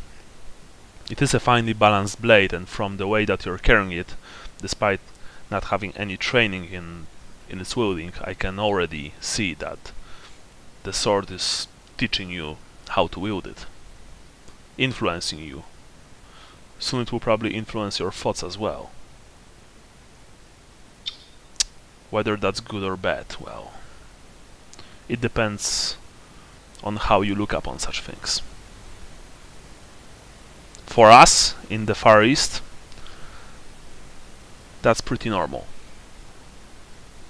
But then again, we are much more spiritual aligned people than you are in the West. And I didn't mean that as an insult, he says, looking at Leopold. It was These are just the facts. I'm afraid I won't be able to help you anymore. I mean, in any other way. Well, I take out my- appreciate your counsel on the subject, and we'll take it in mind. I say that in all sincerity. Sure. Very I well. want to jokingly show everybody my sling and say, let's see, it's made out of whale skin. There's no curses, no fire and brimstone attached to this. You just fire it and it doesn't haunt you. It's great. Well, that was inappropriate. No Chinese mambo jumbo. Yeah. Well, Pao Wang, if he's insulted, he doesn't say anything. He just nods. Yeah, I was making a joke. Like, his sword is going to kill him, essentially, and my sling is... it's just made out of whale skin. Yeah. And a week later, he's killed with his own sling. Yeah, Gennaro in his vision told him to, hang himself on his sling. Jumps over a wall and it gets caught and chokes him out. We do not look upon these things as curses, young Sally. Although I do understand why you might think so. Like I've said before, it's a matter of culture. In other words, we have it and you don't. Yeah. I will pray to my ancestors for you, Vincent. That you might do what will be best for you. Thank you. This is kind of an honor. I mean, in history of Masamune, it has only chosen the greatest of warriors. At least according to the fragmentary notes and chronicles which can be found in the Far East. Just so you know. Well, I hope those notes are correct. Because for where we are going, we may need such talent. Indeed. I wish you all best of luck. And may the spirits guide you. May you find hospitality in all places. And may your inner balance be always aligned correctly. Whatever method of saying goodbye, bowing or whatnot, You actually know Vincent's going how to bow. instinctively do that. Yeah. You actually know how to bow in a proper way. I give an awkward but well-intentioned bow. Yeah. Leo? Leo tries to mimic what they're doing. All right. Yeah, so that's, works just as... And all of a sudden, everybody goes, and you get run through for insulting their mothers. Well, it's not Legend of the Five Rings, so, we'll leave it at that. Yeah, if you don't bow at 7 degrees, Yes. it's an insult. It's an insult. 6 is just a dire insult, and 8, that's yeah. Oh, that's a duel, essentially. Yeah. 10 degrees is capital punishment. 9 degrees, however, completely fine. Yeah. Yeah, off with his head. And with that, you leave. You leave his place, and eventually you leave Little Cafe. Are you saying anything along the way to each other? I don't think Vincent is. Vincent's kind of in thought about what he heard and what that kind of means. So kind of, and obviously he's been out for the last week also, so he has a lot to think about. Yeah. So I don't know Leopold how says- Leopold is. Leopold says to Vincent, don't worry, Vincent. As soon as I see you're ready to die, I'll chop your hand off. That way you won't die with the sword in your hand. Wait, so you're going to keep him from Valhalla? From I want to Valhalla. throw the sword to Leopold if I see my death, and Leopold's kind of be like, God damn it! Sally, catch! Hold this. Damn it! It wasn't paying attention. Quick, we need to find an orc. Give him the sword. Say it's proper choppy. Yeah. Anyway. Okay, so I guess you guys just... Oh, sorry, come again. Well, I was just gonna say for game purposes, Leopold having heard this, he just thinks it's some that's what you get for playing with magic swords, kind of thing. But I mean, the way it was positioned this time, it didn't seem as demony or whatever. That's why I wanted to kind of do it alone, because I was like, Leopold's going to think I'm a heretic if I wield this thing. I think it's heretic. I think it's part of your weird Moore stuff. So I mean, at least that's how I think of it. That it didn't come across as Extra heretical. yeah. Yeah, that's why I said it was blessed by Moore and was in service of Moore. Right. As try to make it sound as least heretical as possible, whether it is or thing. not. Anyway, you're passing the bridge. This time you didn't have to pay the fee, interestingly enough, because there were no black hats involved. Sally, are you ready to visit the place? Yeah, I just want to give you guys a heads up. This is strictly business. If you don't want to be involved, say so. If you're down, I will pay you for your support here. So, Leopold, do you need a cane or anything, or are you pretty much Leopold actually limping? Okay, first of all, Leopold, you still limp a bit, but you can feel that it's getting better. Whatever that strange medicine was, it really works. Vincent, you are still a bit weak, but you are also getting better. Okay. Both of you guess that, well, Vincent, you'll be fine probably in 1 to 2 days. And Leopold, you just probably adjust in like maybe less than a week. Although, of course, it would be nice, to have that pain removed completely at some point. Right. Yeah, well, that's what I'm thinking, that because he did suggest seeing a wizard Yeah. at some point. Or a to- priest. Yeah. Because, So yeah, Yeah, sorry. Go on. no, I was just gonna say that's part of the plan, but it's not as pressing right now. Because it's mainly just the 2 minuses, which aren't quite as bad as they were. Yeah. So Sally, the place that you're looking for is called Pupper Parrot. Upper Parrot. Pupper Parrot. Okay.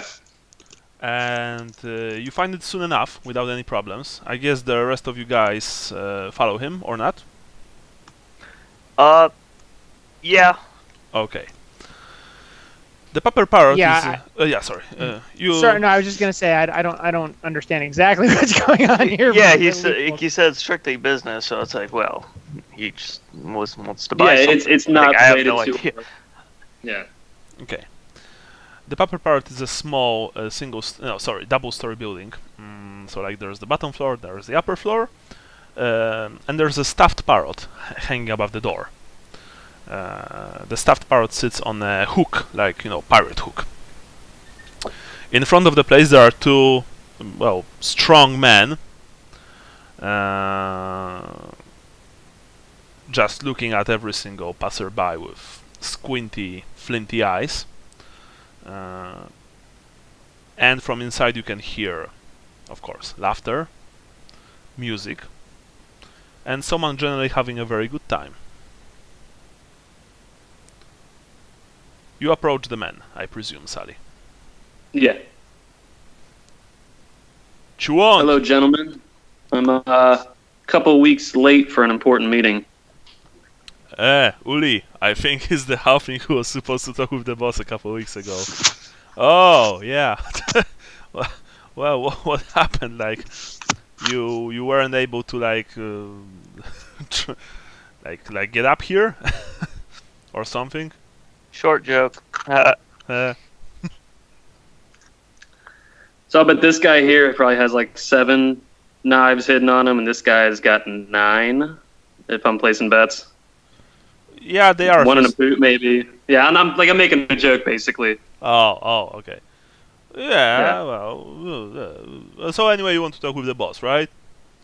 That's right. He was pissed at you for a couple of days, but I think he should be fine now. That said, if I were you, I would watch out what you're saying. And same goes to both of your fuckboys over here. Capiche? I nod. Is it Il Capisco? Yeah. Does anybody speak Italian there? Yeah, Okay. let's say that's Il Capisco. Wait here, says one of them, and enters inside. After literally a few seconds, he opens the door. Come inside, please, gentlemen. Feel free. Feel at home. You enter. I walk in half expecting to get manhandled at any second. No, actually not. Inside you can see that this place is normally probably some kind of a tavern, or maybe even a club, a rather low standards club, but still a club. But now it has been taken by the members of the gang, the Wicked Knives, which are all similar looking, tough men, festooned with knives, like the 2 guys outside. All sorts of knives, carving knives, hunting knives, stilettos, daggers, dirks, you name it, they have it. Fish knives, they are having a party, even though it's pretty early, I believe, or maybe actually pretty late, since it took you a couple of hours in the sewers. So yeah, so let's say that it's like early evening, so the party is just starting. There are women, of course, women of ill repute. There's alcohol, and there's plenty of food. Like, all of you like feel the hunger. You know, Lucas, same to you. You are like, I'm not there. yeah, I know, but you're Okay. you are Yeah, feeling none of us have hungry. eaten.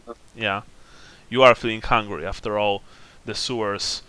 You've exited the sewers a few hours ago, and so the stench finally left your nostrils, and you can once again feel the urge to eat.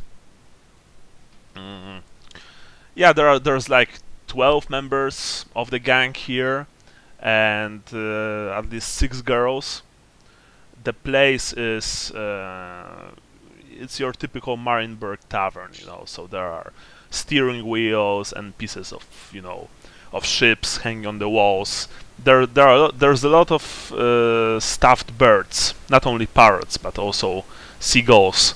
There's a huge stuffed eagle hanging above the fireplace. Suddenly you see that a man comes down from the stairway leading to the second floor. Well, actually first floor, if you know what I mean. The man is powerfully built. He's bare-chested. There are tattoos everywhere, tattoos of knives. Of course, he also has the similar to Nihilus. He has a bandana, like a pirate bandana, but his is red instead of Nihilus black. He's got an impressive bird. An impressive bird, very well cared for. Like this bird is luxurious. You almost want to fumble with it. It's so nice. It's so nice looking. He looks at you as he walks down. He looks at them, at the man and the party, and he says, "Bitches leave." The girls just get up and exit without a single word.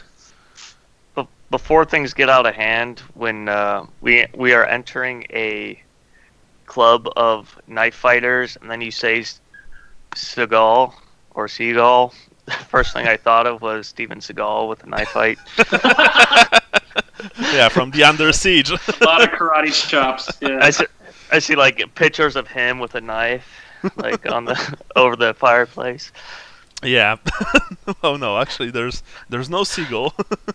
There are only seagulls. I'm kind of envisioning this boss guy as Steven Seagal, as portrayed by Steven Seagal. With a bird. Okay, let's say that he looks like Steven Seagal. He talks kind of like this. Anyone see Vichy? Anyone know why Vichy did Babilupo? Okay.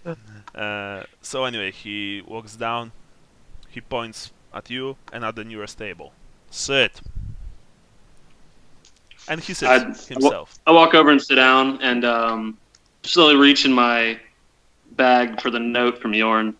Stefan, bring us something to drink. He looks at all of you. You see that this man clearly has just gotten out of bed. He's still a bit sleepy.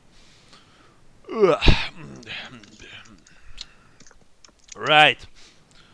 So, you're the halfling who was supposed to meet with me a couple of weeks ago, right?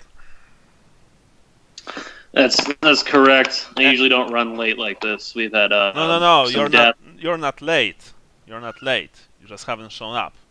It's not fuck spiders here, right? It's just, call the things as they are. So first of all, when you haven't shown up and I was sitting in cat's piss like a complete dumbass, I actually was thinking about killing you.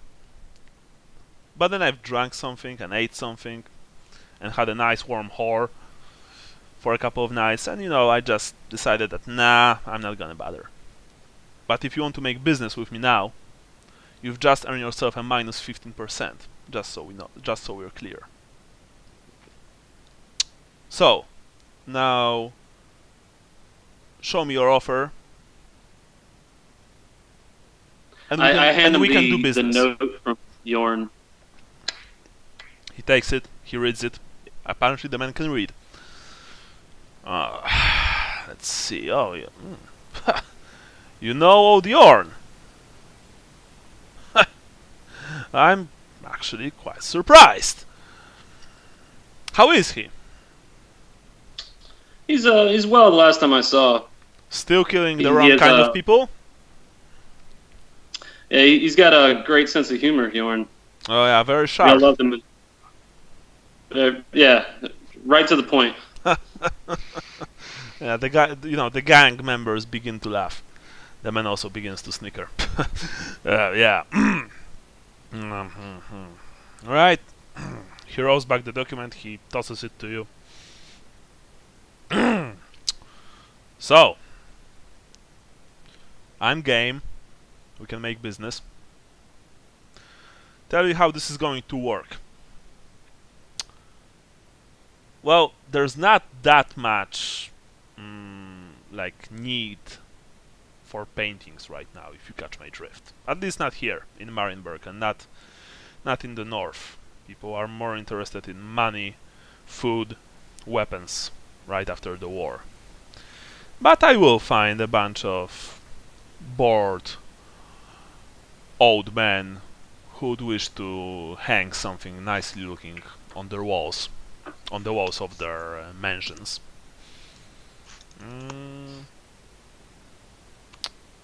I will take 50%. I will offer Jorn 35 for all time's sake, even though he's a fuck up. And you can take 15. Price is not negotiable. They would be if you had shown up on time and not make a complete fool out of me. You're in or not? If not, As a one-time deal. no, it's a long time deal. I'm not into one-time deals. They're not, they're not my kind of deals, you know. As a sign of my sincerest apologies for missing our meeting, I'd be willing to honor those terms as a one-time deal, but I came to set up a network, Well, and I'm afraid those terms don't work. then we have nothing to talk about. Because you're going to set up a network, but I'm here going to distribute the things. I already have a lot of sweet deals, which actually bring me a lot more money than this will, you know. I mean, this is just my extra project, as my academic brother used to say. I don't have to do this, you know. Of course, extra cash is always nice, and I like Jorn. I have soft spot for him. Like I said, even though he's a fuck up, he's my fuck up, if that makes sense. So yeah, I can do that. So there's goods that you could obviously sell in Marienburg, but you could make more for in Talabheim and Nuln and where we're going next. That's not how it works, Halfling. Jorn sends me the goods, and I distribute them here and in many other places. Not only in the Empire, mind you. Bretonia, for example, hasn't been hit that hard during the war, and they are full of fancy fops who love, foreign artworks because it makes them feel better than they actually are, and they are willing to pay good money for it. Of course, you will never know the identities of my clients. I will never tell you that. But trust me, if we are going to make a deal, you have my word that I will not back up on it. I will not betray you. I will not betray your trust. For us, trust is something essential because trust is what, gives us a lot of money. I never really understood, people who are making deals and then backstab each other. It's not it doesn't make any sense, I knew a lot of guys who were doing this, and now essentially they are either dead or they are sitting in the on the Reeker's Isle in the prison, or have been sent to the earthworks in the north. Why bother? That said, I don't like being, made a fool of. I don't like walking to a meeting and then just sitting there all alone like a tit. So that's why I'm telling you my terms, not offer terms. And from what I understood, you have a lot more to lose than me.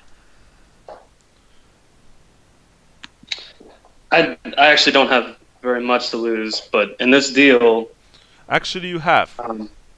You want to be a player. The owner of Cat's Piss told me about you and your buddy and what he did in his place. I see that he's probably not here. I don't see a wooden legged oaf. So I guess you are reasonable enough to leave him at home for that meeting. The thing is, Halfling, I don't think you're very good at this, what you're doing, you know?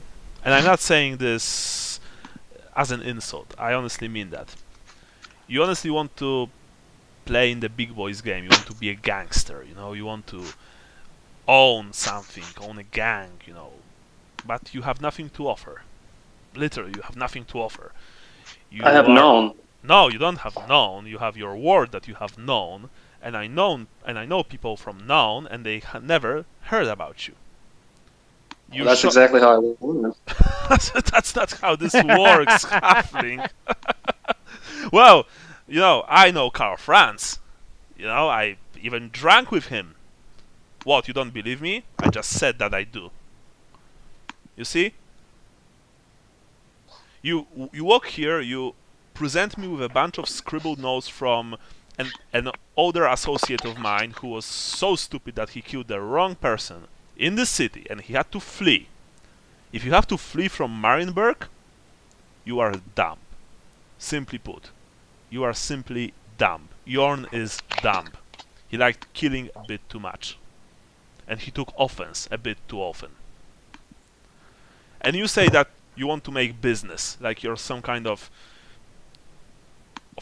you know, crime boss. You're not Valentino from now. You even know Valentino? Personally?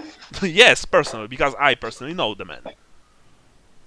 No. So you're you're no one, because if you're saying that you know someone in Noun and you don't know Valentino, that means that you are really taking a piss. But I am a Valentino. You are from Valentino. Like out of character. That's in my bio. Okay. But I was based in Lucchini, so I wouldn't know anybody in Known. I never met any Valentinos in Known. Yeah, but that's what that's what he's asking about in Known. He's not asking about Tylea. Well, I have other contacts in Known. And I have many contacts in Naudorf. I have many contacts. Well, I had many contacts in Wolfenburg, but now it's gone. I had many contacts in, what's the name? I forgot about the Nordland's capital name. It's destroyed either way, so it doesn't matter. Yeah, I have a lot of contacts. I even had contacts in Ehrengrad, but it was also destroyed. So, like, who cares? The thing is that I have my operation here. I have my people. I have my crew. I have my, I have something. All you have is a cripple sitting on your left, and a man who honestly looks like a cleric sitting on your right. And you come here and say that this is a one-time deal, but then we have to negotiate. You have nothing to negotiate with. No, the 50, with 35, 15. Like I'm down for that because that'd be a one-time deal. If Known is going to be involved in this at all, we have to change the percentages. The percentages. Split it right down the middle, three-way. No way. The percentages stay as they are. You have nothing to offer. Jorn is in place in Talheim. He can gather the goods. I and my crew, we are here. We can distribute them. You're just someone who says that we can do this and we can make money. And you have nothing to back. I'm the guy that's going to make a shipment from Known show up or not show up. Well, and if you want to take me at my word, I exactly took you on your word when you haven't shown up. Look, I'm doing you a favor here. I'm trying my damnedest to do you a favor. I'm trying my damnedest to show you to allow you to walk out from here with a shred of dignity. Even though I probably just should order my men to knock you senseless for even daring to speak to me like that. Like you actually matter in this operation. You are a vagabond. You are a vagrant. You walk from. Look at your clothes, man. Like, how much money do you even have on you? You look like one of those adventurer types who hunt monsters. And you are acting like you're a player. You're not a player. You're at best a pawn. Look, I'm tired of this. I need a drink. I need something to eat. Where's that drink, Stefan? Do I have to bring everything myself? Sorry, boss. Sorry, it's coming. Sorry. This man, I swear. Yeah, see, Stefan, yeah? Stefan, at least, he knows his place. He fetches me drinks, but he's not saying, hey, boss, like, let's split 50-50 because I can serve you vodka really fucking well. All you have is a bunch of papers from Jorn and your ward, which honestly, I'm sorry, but I'm not exactly inclined to believe you after your screw up. And you pretend that you want to play for big stakes. Honestly, I don't think you're cut for this job. Maybe a bouncer, maybe you could open your own brothel. Maybe, I guess that you can cook really well since you're a halfling. Maybe a bakery or some sorts. Well, if you, for example, if you open up a nice eatery, I could probably offer you a sweet deal for alcohol and some other nice stuff if you catch my drift, you know? I could sell it there. We would share the profits, and then I could actually share my profits with you.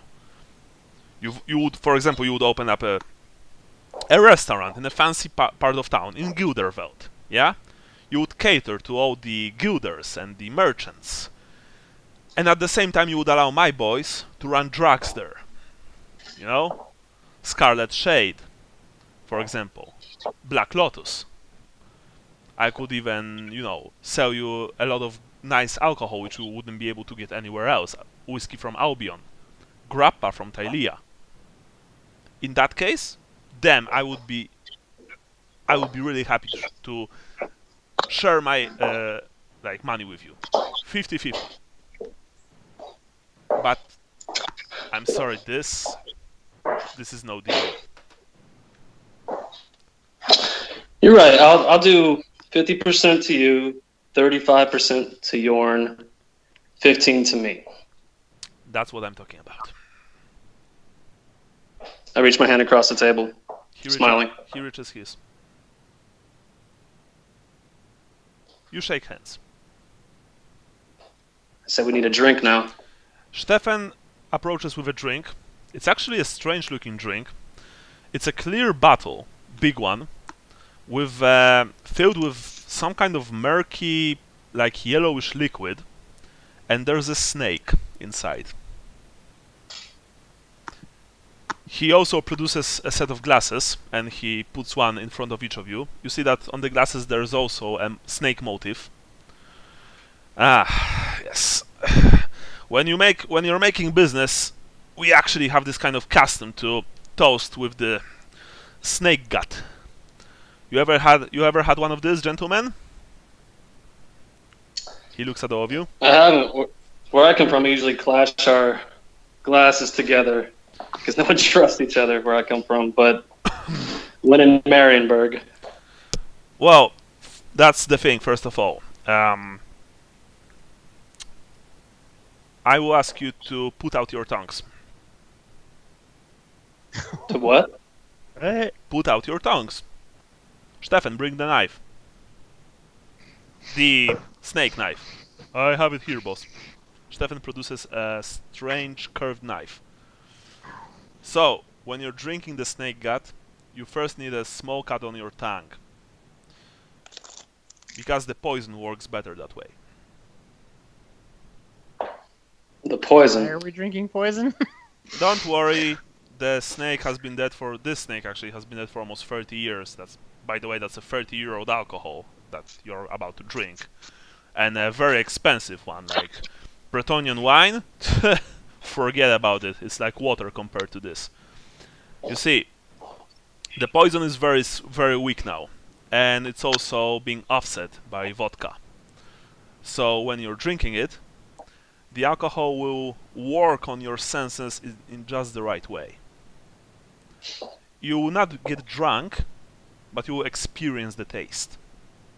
If that makes sense. I mean, unless you're not a pussy who's afraid of little blood. He looks at all I of think you your business is with challengedly. Sally. He looks at all of you with a challenge in his eyes. Your business is with Sally, not with me. I was gonna say I don't have anything to do with this. I'm just here. I just showed up. So, pussies. Let's do this. What about you, Halfling? Right. I'm in it. Now, don't squirm. This will be a small cut. Stefan? Right, you are. And he just, he barely nicks your tongue. Although it stinks. He also nicks the tongue of the boss. And then you see that, the boss, like, he of course, like, retracted the tongue. Now, quickly, drink it. He grabs the glass, and he Slam downs it. it. Yeah, he downs it in, one go. You do so as well. It's a very strong herbal alcohol with a tint of meat in the taste. And essentially, right after your first gulp, of course, your tongue became inflamed because, well, you've just poured strong grain alcohol on an open wound. But after a split second, you can feel the poison. It numbs you. It numbs your tongue and it numbs your cheeks. But it's a very pleasant feel. It's like at the same time you can feel the warmth, spreading over your body, but you're not getting sluggish. It's I gestured to Leopold and Vincent, like, you should really try this. No thanks. the thing about snake gut is that you can only really drink a single glass per night. Because drinking like 2 glasses, you will probably pass out. Drinking 3 glasses, the venom will be strong enough to kill you then. But 1 glass is just right. Anyway, Halfling, from now on we are business partners. I will not betray you. I will not sell you out. I will make sure that you get your cut. And in future, if our cooperation will continue, I'm pretty sure that we'll be able to, work out a better deal. That said, I will need to speak to you alone now about details of our operation. So please I'm not ask Leopold. your 2 bad buddies to leave the place. All right. I kind of smirk but gesture for them to leave us for a minute. All right. We'll just Yeah. walk to the front door and I guess hang out outside. Yeah, Leopold and Yes, Vincent, you are brought outside. After a few seconds, 2 of the gangers emerged with a plate, with 2 plates full of, roasted fish, and 2 big steins of ale. They assure you that it is ale, essentially. It's on the house, they say. Enjoy. My compliments to the chef. Thank you, gentlemen. They just nod and return. There's also some bread. Sally, you meanwhile, and the boss, whose name is Joachim van Veck. You are treated to a real feast. Seafood, fish, sweet meats, bread, like baked this very morning. Pickled seaweed, pickled cabbage, pickled, cucumbers. And of course, lots and lots of ale. Very, very, very fine ale. It takes you almost 2 hours, during which time the gangers emerge 2 more times and offer you new steins of ale, guys. Leopold and Vincent. And after said 2 hours, when you've worked everything out between yourselves, Sally, you emerge slightly tipsy. But while we're in there, can I tell him about how why I was late? That I lost my nephew out in the swamps, and we almost died. But then I found my nephew again, and it's just been a mess. Just kind of leveling with Sure. him, man to man. Yeah. He's a man who, of course, offers offers his sympathy, but it's very clear that he's not to talk here about your nephew. He's here to talk about business. Yeah, I'm just making small talk. Although he is cordial and he is actually, he's not shut up. No, I'm talking. He's like, yeah, okay. But now business. You essentially, worked everything out when it comes to the operation. You know how it will work. So Sally, you don't have to worry about that when it comes to your character. And I presume that you told him that you are going to Altdorf. Yeah. All right. So he said that the first payment will be for you. You'll be able to collect your first payment there from a man. I will later send you, the man's identity and address. All right, Lucas. Meanwhile you've eaten at Johann's place, I presume. Okay, sounds good. Right. Johann said that he's going to visit a quack because he needs to do something about this mold. So he'll probably be rather late. He left you keys. Okay. So the meal was 3 pennies. It was your typical river meal. Okay. Tasty fish, black bread, a jug of weak ale. But yeah, it was good enough for you. And then I'm guessing that you are waiting for the guys to return. Yeah, he's probably gonna go to sleep, quite honestly. Yeah, so you went to sleep before they returned because it took them quite some time. What? And weren't they still gonna go by the place to get the cash too? Oh yeah, so Yeah, we put your money there. Well, yeah. So that's the question. I mean, what time of day is it now? when Sally finished his negotiations, it's night. It's about 10 p.m. That's probably the perfect time to go there now. Sally, you're not drunk per se, but it's quite obvious that you were drinking, so to speak. You see that Sally is like this. He's reddish on his face. His cheeks are full. He's a very happy halfling.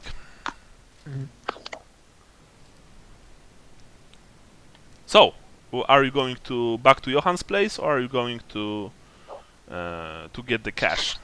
Yeah, Leopold agrees that we need to get it. Yeah, and while Sally was doing his business, I'd probably be talking to Leopold about what went on the last week or so. So, depending on what Leopold says, do you give Vincent the story on what's been happening? Yeah, I'm trying to remember what we did. Well, you don't have to explain it, but yeah.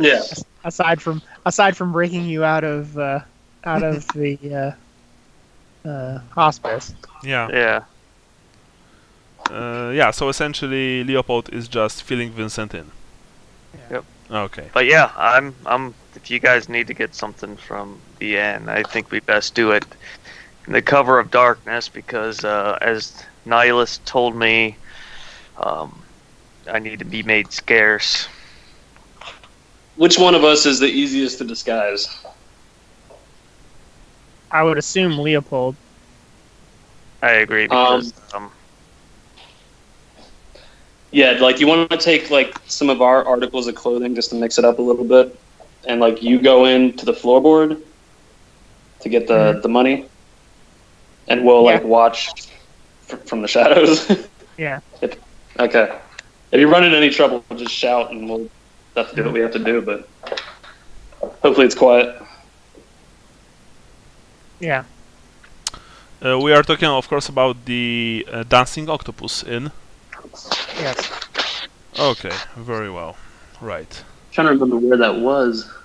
It's all the way up north. Yeah, it's in Rieksport, God. so that's Okay. quite a distance. Okay.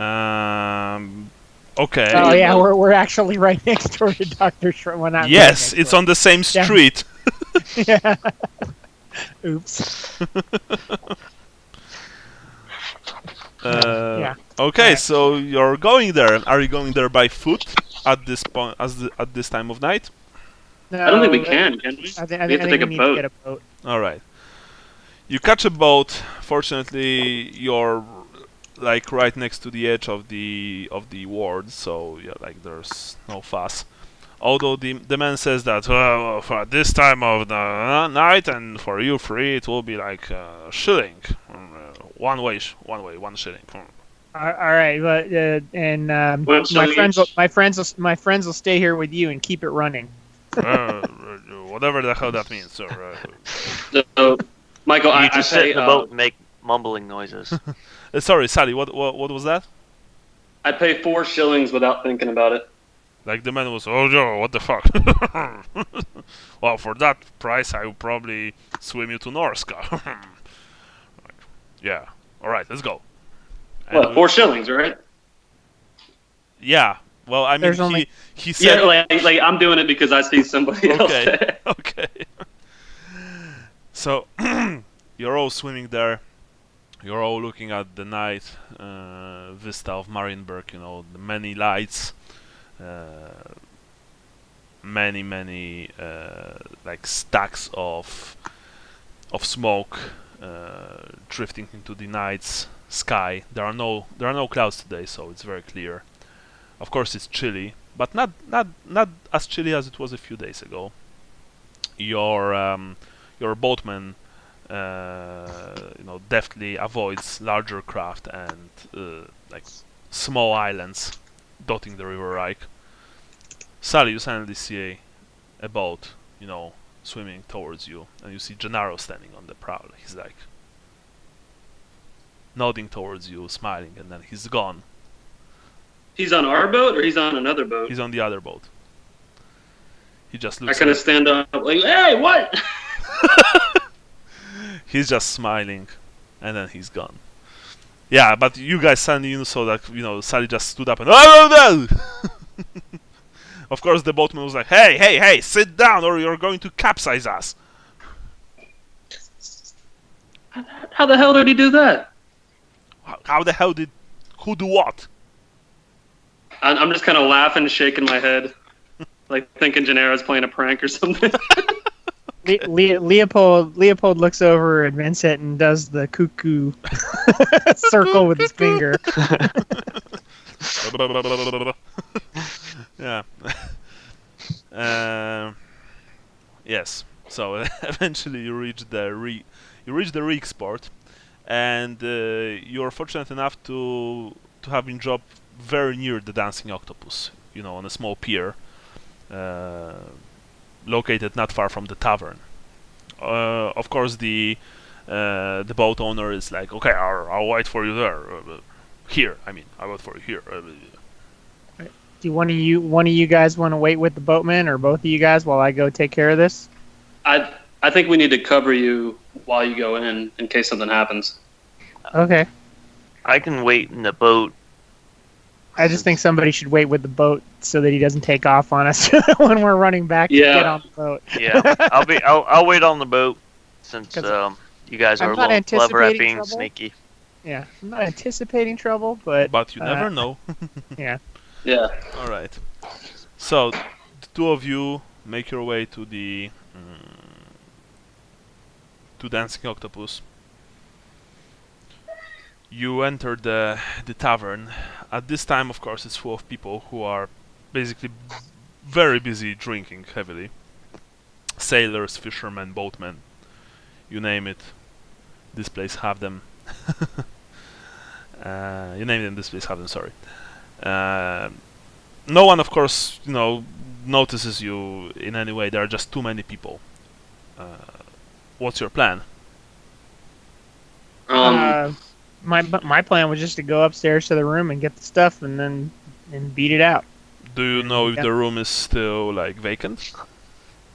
Yeah, we had it for the week. Okay. Oh, okay. We just haven't been back in the past like day or two. Okay. So in that case, you make your way there. In your room, there's your stuff. You grab the stuff and you leave. No one stopped you. All right, sounds good. After a few minutes, you return to the boat. The boatman asks, "Well, where to now? Where to?" Cruise mirror or moor or whatever. You mean Kuyasmur? Ward. Yeah, sure. It will be a single shilling. Okay, I've got that. All right. I give Vincent and Leopold five gold each out of my money. Oh, nice. Okay. Thanks. That's for hanging around earlier. I hold my hand up as to not accept it. Yeah, it'll come back around at some point. All right. So Vincent doesn't take it. Yeah. By the way, Vincent, Leopold gets ready to accept Vincent's fortune. Vincent, you don't have any money, by the way. Remember that. Yeah. Okay. Do you want it? I mean, I'm Put offering it in the war chest. All right. Fair enough.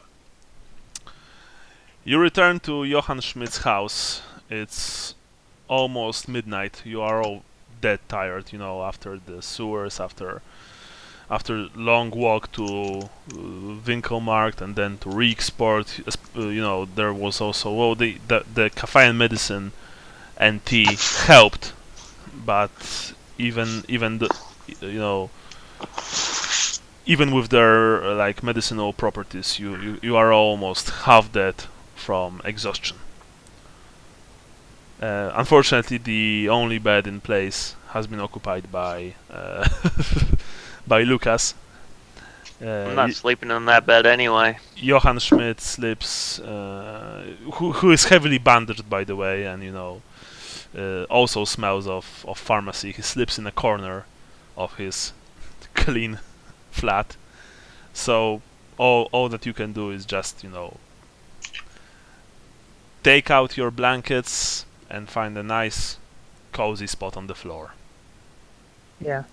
There's Leopold's so beat after after the day's events that he'll sleep anywhere. Yeah. There's barely room for all of you on the floor, but you somehow manage to to fit. And at which time do you want to get up? Like just after dawn, just before dawn? We're pretty much ready to leave, right? Yeah, I think so. Yeah, I think just before dawn would be what Lucas was shooting for. Yeah. Yeah. Because it's going to be hard to make our way through in the dark, but we need to get moving ASAP. We need to hire a wagon. I don't think we could do it on foot if we have people chasing us too. The suggestion of Nihilus was to take a boat just upriver outside the wall there, because we're right by the. Nihilus said that people will be chasing you here. He said that he will be chasing. Well, he was supposed to chase you outside. Right. Marienburg is like a city-state anyway, right? So I don't think their authority is going to get far outside of Marienburg. So as soon as we get out of Marienburg, I think we'll be okay from most people except for Nihilus. Marienburg is a city-state, true enough, but they also have the custody over the wasteland. And money. And money. Money can convince anybody to chase after us. Yeah. That's but how much are they going to invest? That doctor's probably going to invest a lot of money. Yeah. Because he already got robbed a bunch of money, so. Right. No, I think that'll make it worth his while. But that's just it. We're right by that gap between the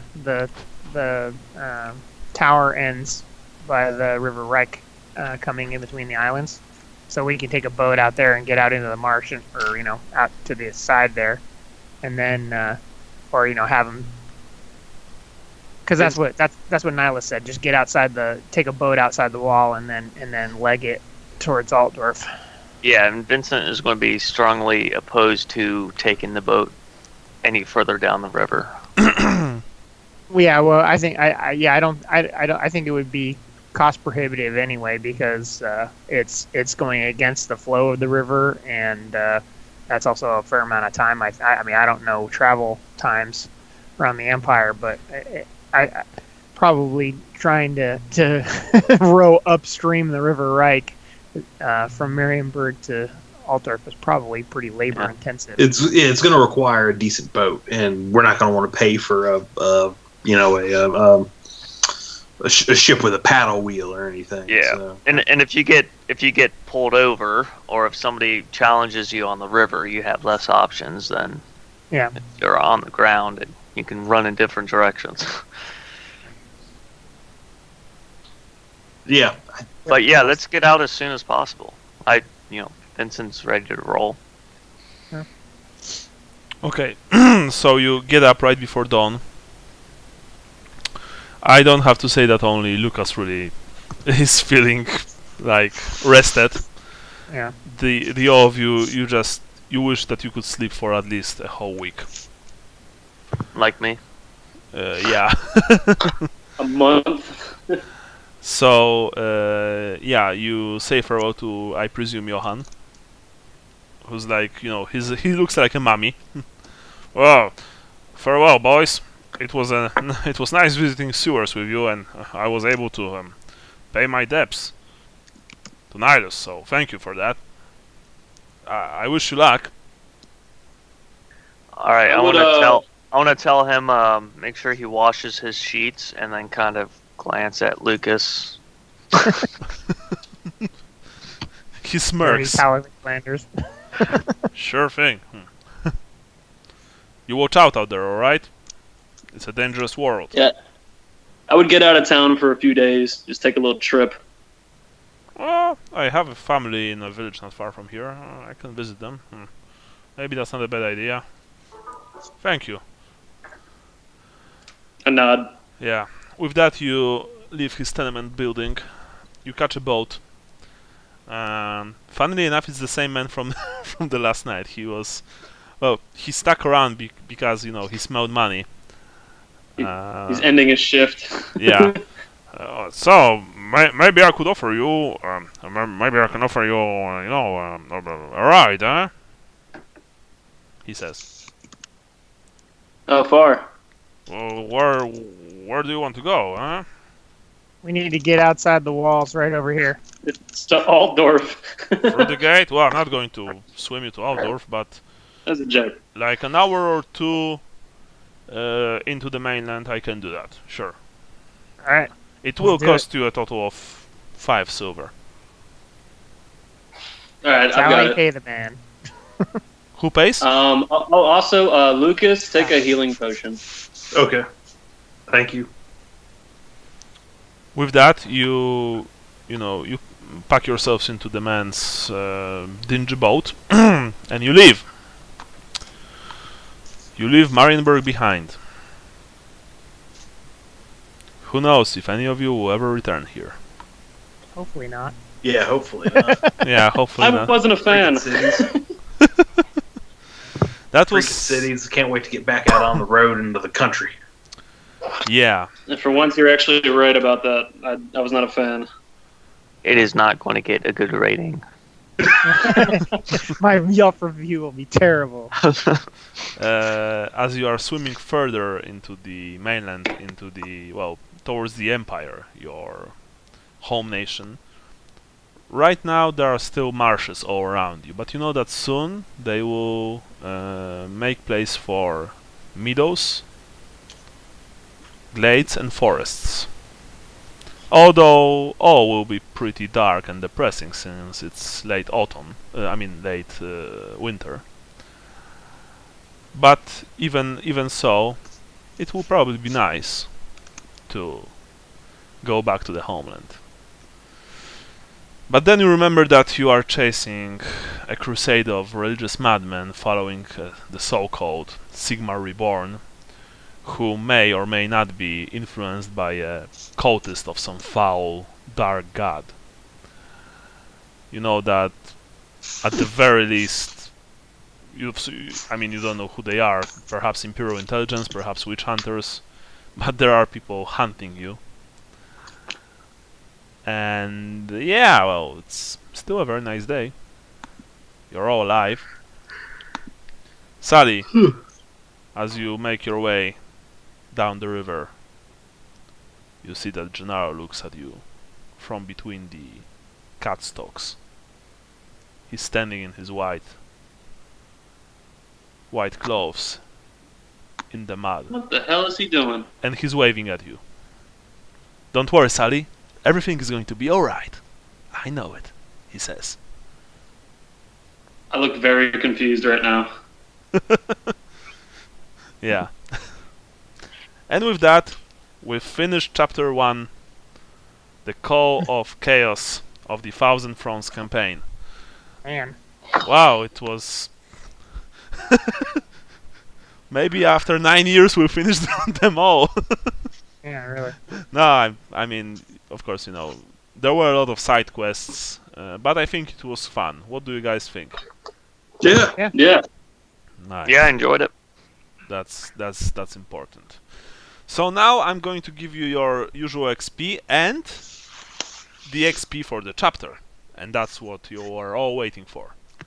Mhm. So first of all, today's XP is 70 points for everyone, since we've just finished the chapter. 10 for every person's character. Sorry, what was the first number? 70. 70. 70. All right. 10 for every single one of your characters. Place of birth, Brian. 10. I saw Thalia today. Very nice. Andrew, Tarabekland, I'll give you 5. You were saying about, you know, leaving the damned cities and returning to countryside. That was cool. Or maybe I should give you 10.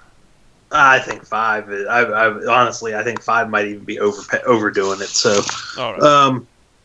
So that's fair. All right.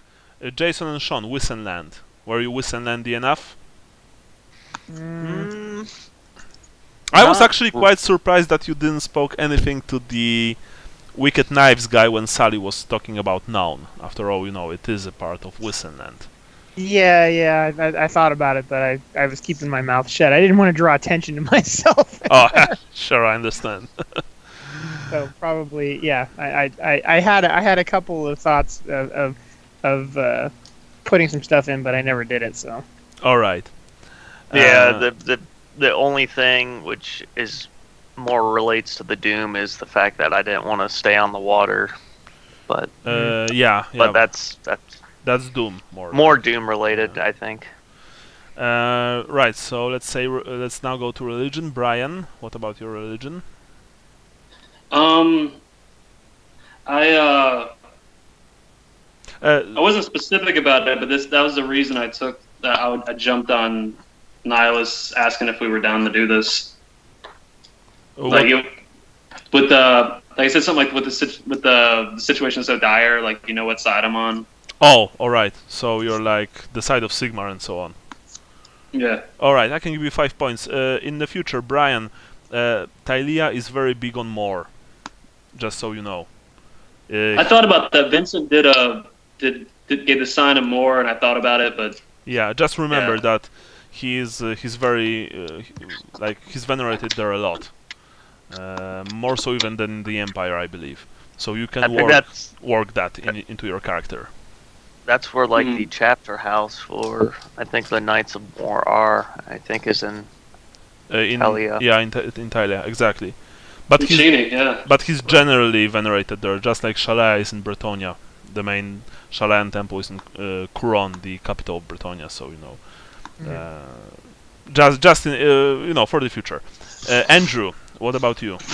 So really, I mean, and obviously I didn't do a whole lot of action this session. The one thing I really did, and it kind of could be religion, it could be star sign, it could be a bit of doom as well. Was having making sure that somebody put the crazy old man out of his misery. All right. It's a little bit of a religion since because communing with nature. One, you would want chaos, and an obvious servant of chaos to live, but also you would put down a wounded animal.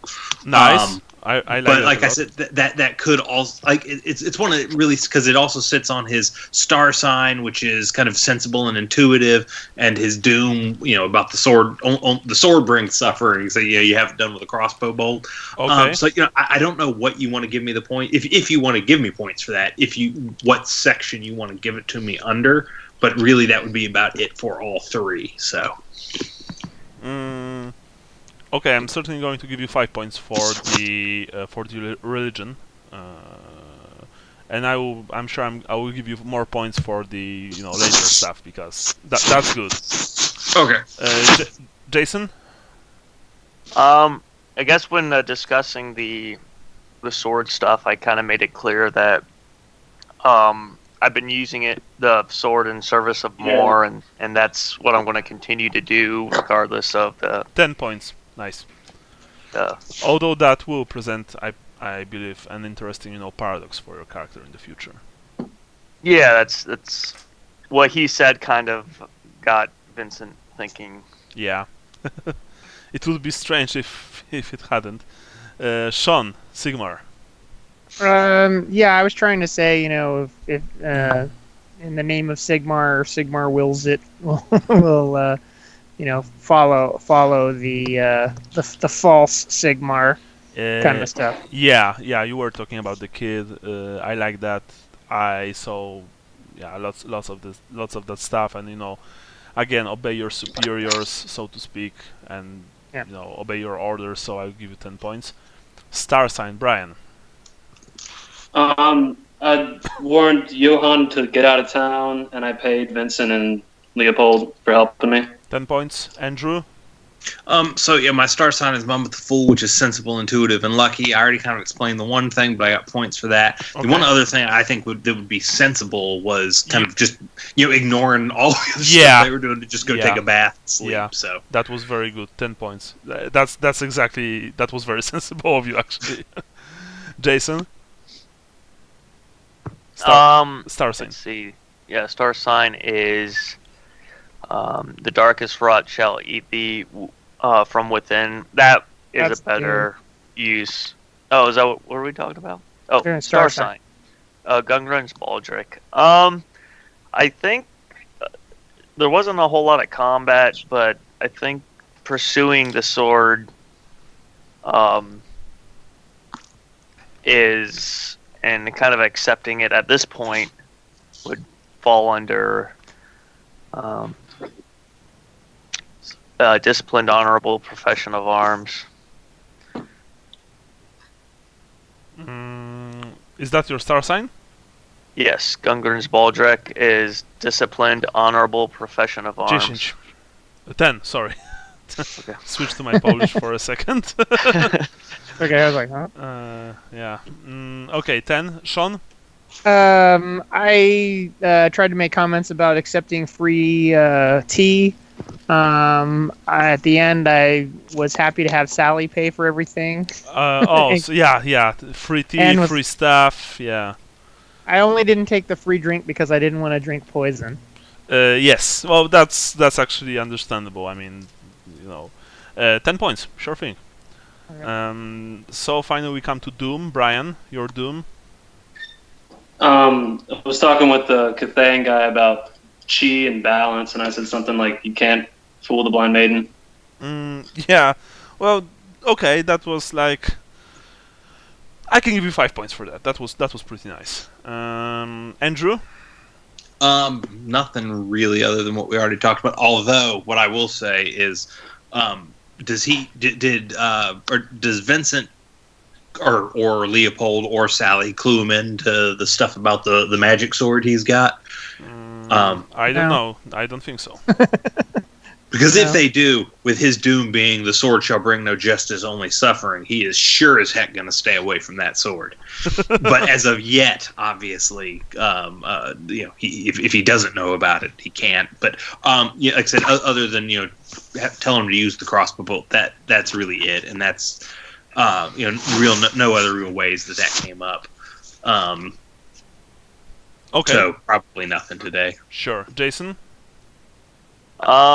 That is the darkest rot shall eat thee from within. just the comment of taking the boat as quick of a trip as possible, not to take a boat to Altdorf. Just get off the water.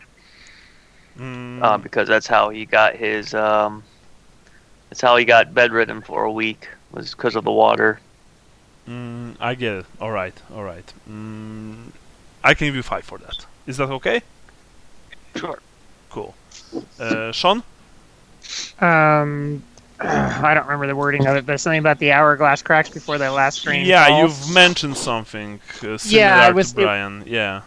Yeah, it was when we were doing the when he was saying that we, that you'll eventually die because of the sword, and I was like, well, we're all gonna die anyway. And Yeah. the sand in the hourglass only flows one way. I can give you 5 points for that. Okay. Okay. Sally, halfling. Where are you halflingy today? I was talking about Cathayan food a little bit. A little bit, essentially, yeah. But it was like a single sentence. I actually even wanted, to goad you a bit, and when the Wicked Knives boss, he was saying about you being a halfling and opening a restaurant, I was actually thinking that maybe you could catch up on it, but I honestly didn't saw halfling today. So, Okay. yeah, just for the future. And now, guys, rewards. Everyone gets 10 XP for correctly deducing the Shalayan orphanage from rumors. Everyone gets 10 points. 10 points? 10 points. Yeah. Everyone gets 10 points for meeting the abbess at the orphanage. I presume that you all were there, right? I think. Yeah, Yeah, I don't know why we wouldn't be. Who was talking with the old abbess? I remember that it was Lucas, but who else? Didn't Leopold go in there? Yeah, I thought it was Leopold. I remember that was Lucas because Lucas, I think, was asking if you want us to kill you, or maybe it was Leopold. Oh, you mean the abbess in the cage? thing. That was Sally. That was Sally. Only Sally or someone else? Yeah, because we had to lift him up, so nobody else could. He was the only one that could speak. Everybody else was either on watch or carrying Sally.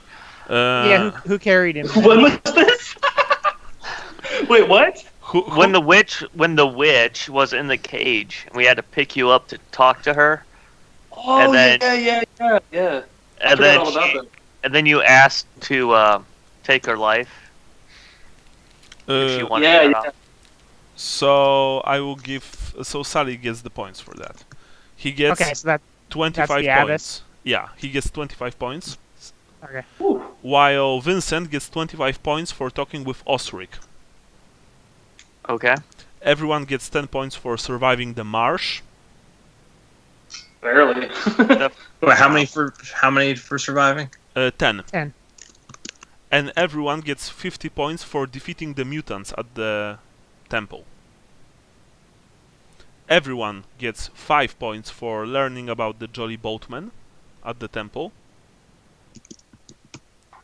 Everyone gets 10 points after talking with... Oh, sorry, wait.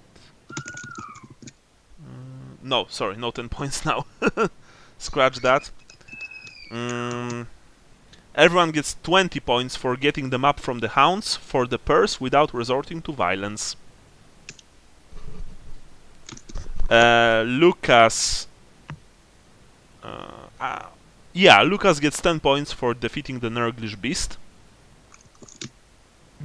And he also gets 10 points from getting the note from the madman. Good job. And that's it. These are extra points for this chapter. You guys should have quite a lot to spend now. Yeah. Oh yeah.